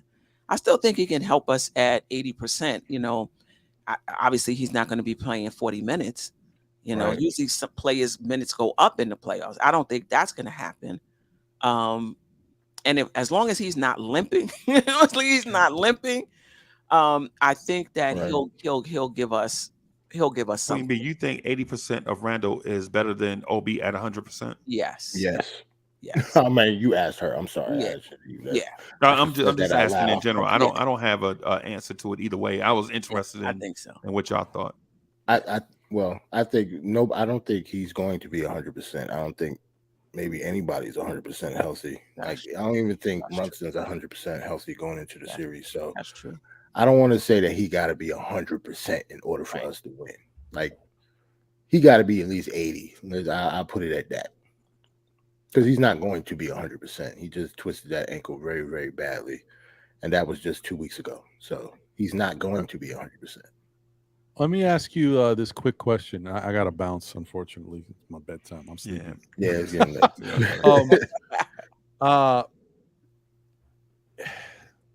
If, say, Julius Randle is like, he's been doing pretty well on the leg, right? But they say, you know what? We don't want to have him play game one because one more game of rest, right? And we'll reevaluate him. If you get Julius at 100% starting at game 3, right? Or you can play him in game 2. However, he's not quite ready yet. If the Knicks lose game 1, do you have to bring Julius Randle back in game 2? No, I don't think so. If he's going to be 100, because you can have Randle in the game and lose the first 2 games in Cleveland. True. So they're at home. Yeah, teams have lost the first 2 games and come back. If you're saying he's going to be 100% in game 3, I would wait for game 3. Right, because remember the series don't start until the opposing team wins their first game on the other floor. Right. So yeah, I don't know, bro. I don't know, man. I'm not risking being down 2-0 to any playoff caliber team. So you would bring him back at what percentage would you say, Ron? I want to play Randall game 1.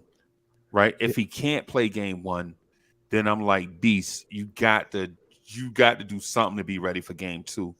Right. Because the one thing you don't want to do is give a team momentum up 2-0. They the highest seed. And then all it takes is a fluke game. All it takes is for Dean Wade to score 18 in game 3 at the Garden, and they up 3-0. Now you thinking, well, Randall on his ankle trying to gut through it. Is it even worth him playing? You know what I'm saying? Game 4. You know what I'm saying? It's just, I don't want to.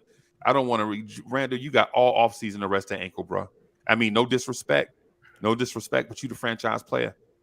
It's now or never. And I'm okay with you coming out having a bad game, You know what I'm saying? But it's just the impact in the sense. It's like when the Queen Bee and I do like the audio podcast, and y'all gotta check that out, man. The audio podcast is fire. Check out Queen Bee or audio podcast. When Queen Bee and I do the audio podcast thing for Spotify and all of that, it's not that we come in like with a prefix.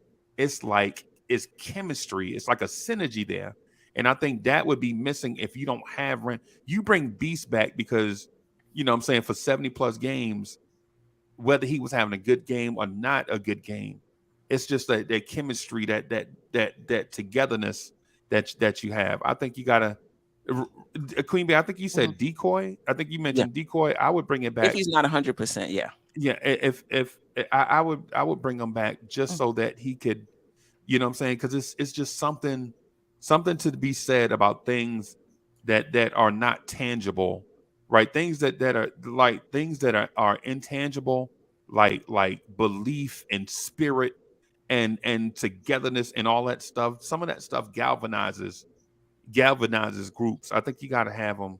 I don't want to think about, and I'm not saying your point is invalid, right, or wrong, or not correct. What I'm saying is, in my mind as a fan, I don't want to think about the scenario that happens if we're down 2-0 with the possibility of some random Cavs player having that game, Karis LeVert with 27 in game 3. And then now I'm like, oh, God, dog it. We should have bought Randall back earlier. But that's my take on it. You know what I'm saying? And I know it's probably wrong, but I'm just saying that's what I'm feeling right now in this moment. That I don't want to necessarily. No, it may not be wrong, Freezy, because I'll be honest with you. If the Knicks go down 0-2, Knicks ain't winning that series. I'm telling you right now. I don't care even if Julius Randle play from game 1, the Knicks lose and they go down 0-2 to the Cavs. We are not winning that series. I don't know about that run. We go down 0-2, we win it in 7, right? The only way we lose. I don't like Tom Thibodeau playoff adversity, and this Knick team hasn't shown me they got the stones. And your best players that type injured. of adversity. Your young core players don't have a lot of playoff experience. And Cleveland, by the way, is a very good team. It's not like the 2-7 matchup and we the 2 seed, right? Cleveland was better than us all year, even though we did beat you, Cleveland, 3 times out of 4. Y'all beat us when we didn't know who we was. When we figured out who we was, we put that thing on y'all. Y'all remember that. But I'll say this though: if any team can come back from 0-2, it's the Knicks. They've been resilient all season. You know.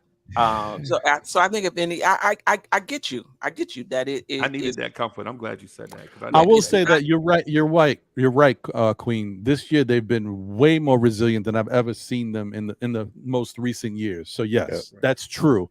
I just don't know. I don't know. I don't trust the Cavs. If the Cavs go up 2 wins to none, I think they could kind of. But that's what they're supposed to do. Yeah, if you're at home, you're supposed to win both games. It's not all the time that you get a split. If you could get one, that's great. Yeah, that's why they say like the series start if they come in and get game 3. Yeah, that's when like people say like the series flips when the opposing team wins on the floor. Like if we get game 1 or game 2, that's great for us. But if we go down 0-2, I'm not saying the white flag is coming out because we can win out. We and plus we gonna be there at game 4. We gonna be good. Oh yeah. But you know what you're asking though. But you're asking this Knicks team to win 4 out of 5 games against a 50-win team. That's what you're asking this team. I think even with Randall, you can go down 0-2.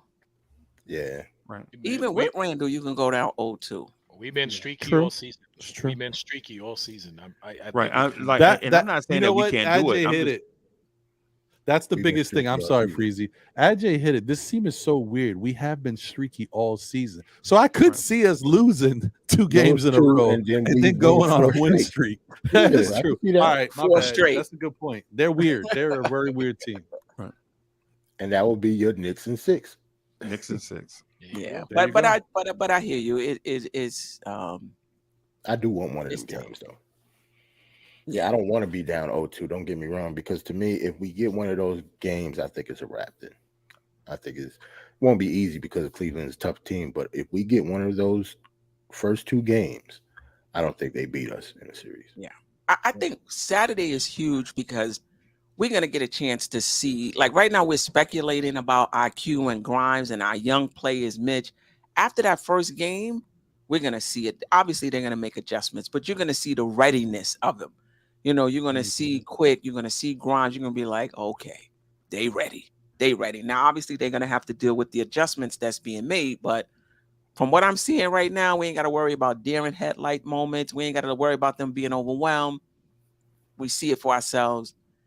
They ready. So that's another reason why I can't wait for game one. I just want to see our mentality and how we approach the game and those sorts of things. I think it's going to be fine, but I want to see it. But what if we lost game one, but our adjustments in the way we played in game two, we won? I'm good. That's Like good I actually too. like That's it. fine. I actually like it the other way. Say if we did lose game one, obviously everybody would hate that.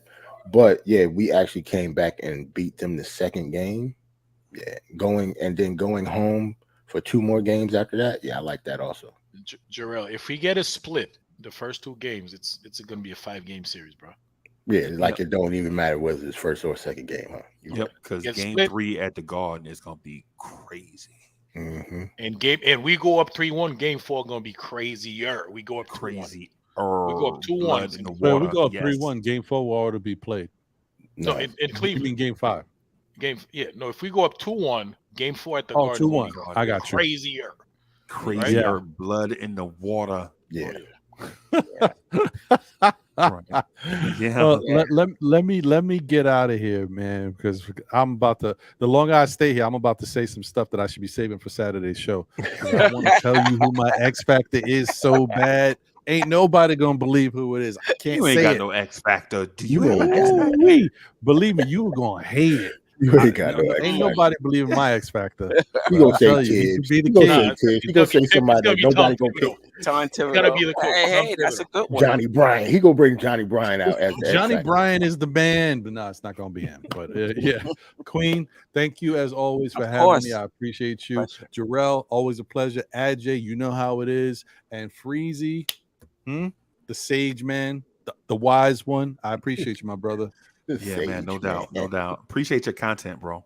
Yeah, Word. no Thank doubt you, man. about it. Appreciate it. Yeah. Yeah, appreciate that. You guys have a great one. And forgive me. This is well, I know Steph will probably mention it. I failed to mention this on the NBA report. Shame on me, NBK, and I'm bugging out.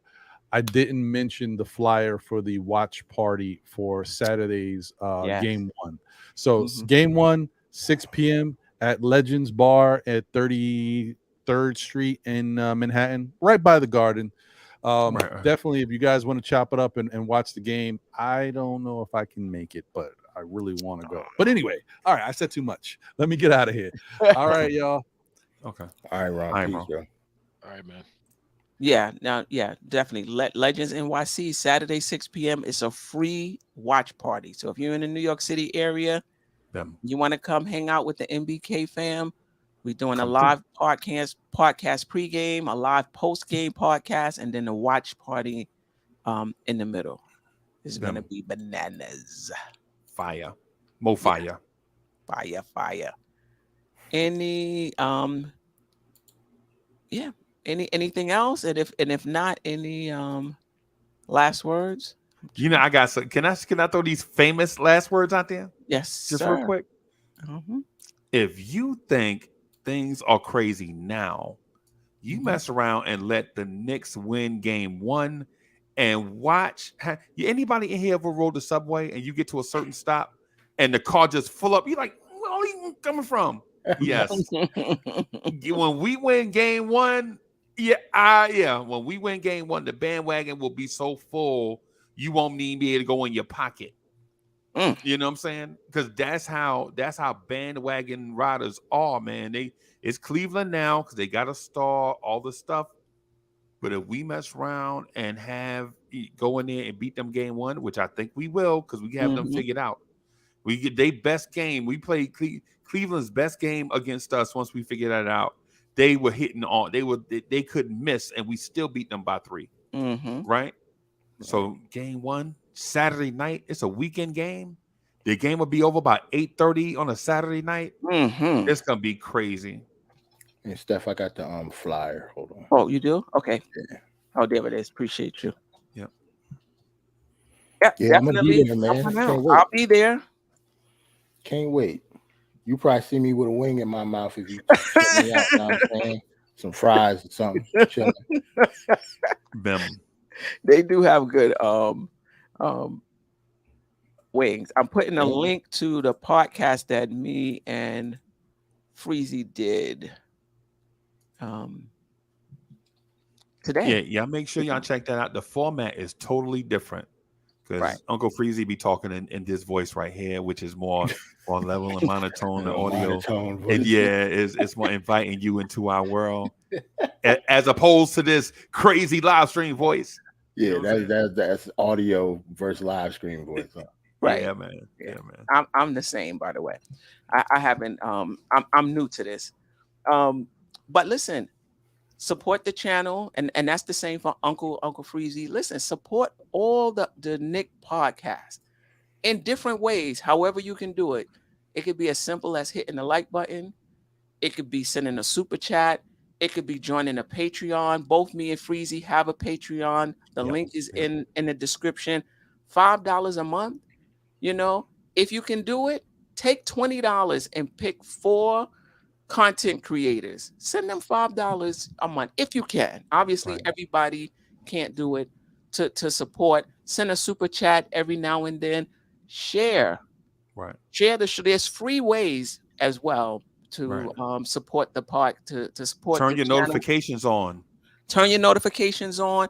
Share the show. Share the show on your social media as well to get the word out. As well. There's multiple ways to. I do want to shout out my Patreons. Is not a lot of them, but I definitely appreciate my Patreons. Thank you. You know, and let's continue. You know, to support. Yes. Queen, a couple of things. First of all, we just hit the 100 like mark, so okay, awesome. Good thing. And second thing, I checked that link. I don't know.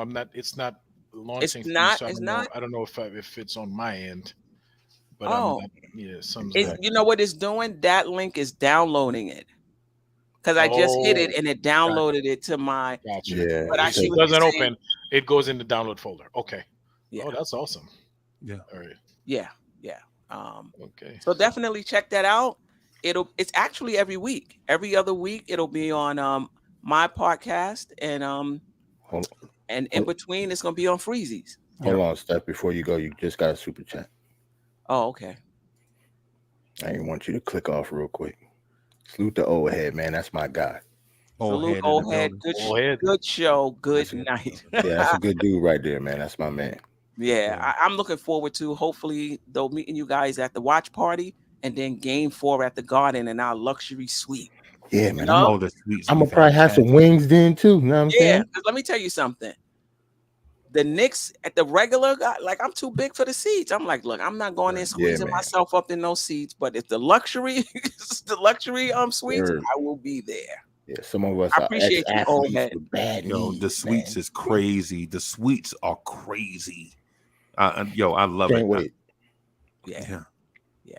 I'm definitely looking forward to it. Freezy, you want to talk about what's next for you while I find my Patreon link? I gotta be more prepared. Yeah, let me just want to say something to the Knicks fan base. Hey, thank y'all for riding with us through this 82 game roller coaster. We appreciate all of y'all comments, all of y'all suggestions, all of y'all feedback, man. So we didn't get a chance to say thank you to the fans that rode with us through watch-alongs, through live streams, through podcasts, through joint ventures, like when we do cross-platform stuff, like when we jump on Tony Crow channel or and other things, man. When we jump on with Sim every now and then. Thank y'all for following us and showing y'all support. I know we don't say thank you, you know what I'm saying, enough, but thank you to everybody that kind of ride with us and help Knicks Universe grow. And with that said, thank you for encouraging all the new content creators that jump in the game. Right.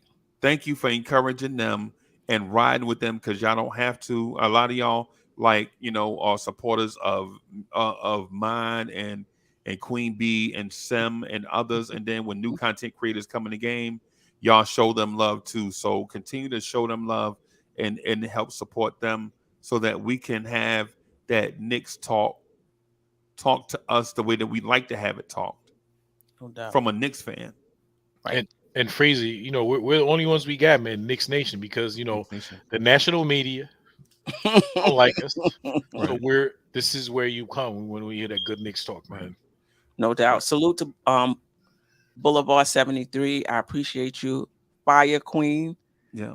I hope so. I don't know if there's anybody. I don't know if other content creators do this, but after the show, I'll be like, that was a good show. Or after the show, I'll be like, I don't know about that one. I'm gonna have to level up like the that, next man. time. It's always I'm like gonna that, have to man. level up the next time. I don't know about that show. It's always like that. But that's what happens when you care about what you do. Word. No doubt about it. Until next time, family, I might do something tomorrow morning. I doubt it. Maybe Saturday morning. I doubt it. The next time you see me might be Monday morning. What you gonna talk about, the ref stuff? What you gonna talk about? Right. We've already had 2 shows, man. I'm just ready for game No, day. Queen, Sunday morning. You're not doing the Sunday morning show? Maybe Monday morning, because the game is. Monday. Oh no! The game is Yeah, the Saturday. game- So the game is Saturday. maybe I might do a Sunday morning recap. But of course, listen, hit the notification button. We're doing that live podcast, pregame and postgame before the before our game Saturday. It'll be at Legends, but it'll be live. So if you subscribe to Nothing But Knicks, hit that notification button. I'll be on the panel. I think Gmo will be there. I think E-Rule will be there. Jarrell will be there. There'll be others as well. We're gonna do the live podcast right there. Yep. Yeah. Them. That's a good. Yeah, you're right, Jarrell. Whatever I got to say, I'll say then. Yeah. Definitely shout out to the chat, man. 101 like, man. We would like to see at least 100 likes. At least. Hit that like button, y'all. Hit that like button. Listen, there's no content creators without the chat. If there's nobody listening to us, nobody interested in the Knicks content, what are we doing? So we able to do what we do because you doing what you do. So we appreciate you. All right, we out of here, fam. Sister, you one of a kind. Yes. Sister, it's time you That's shine. Dope soul. Where you at?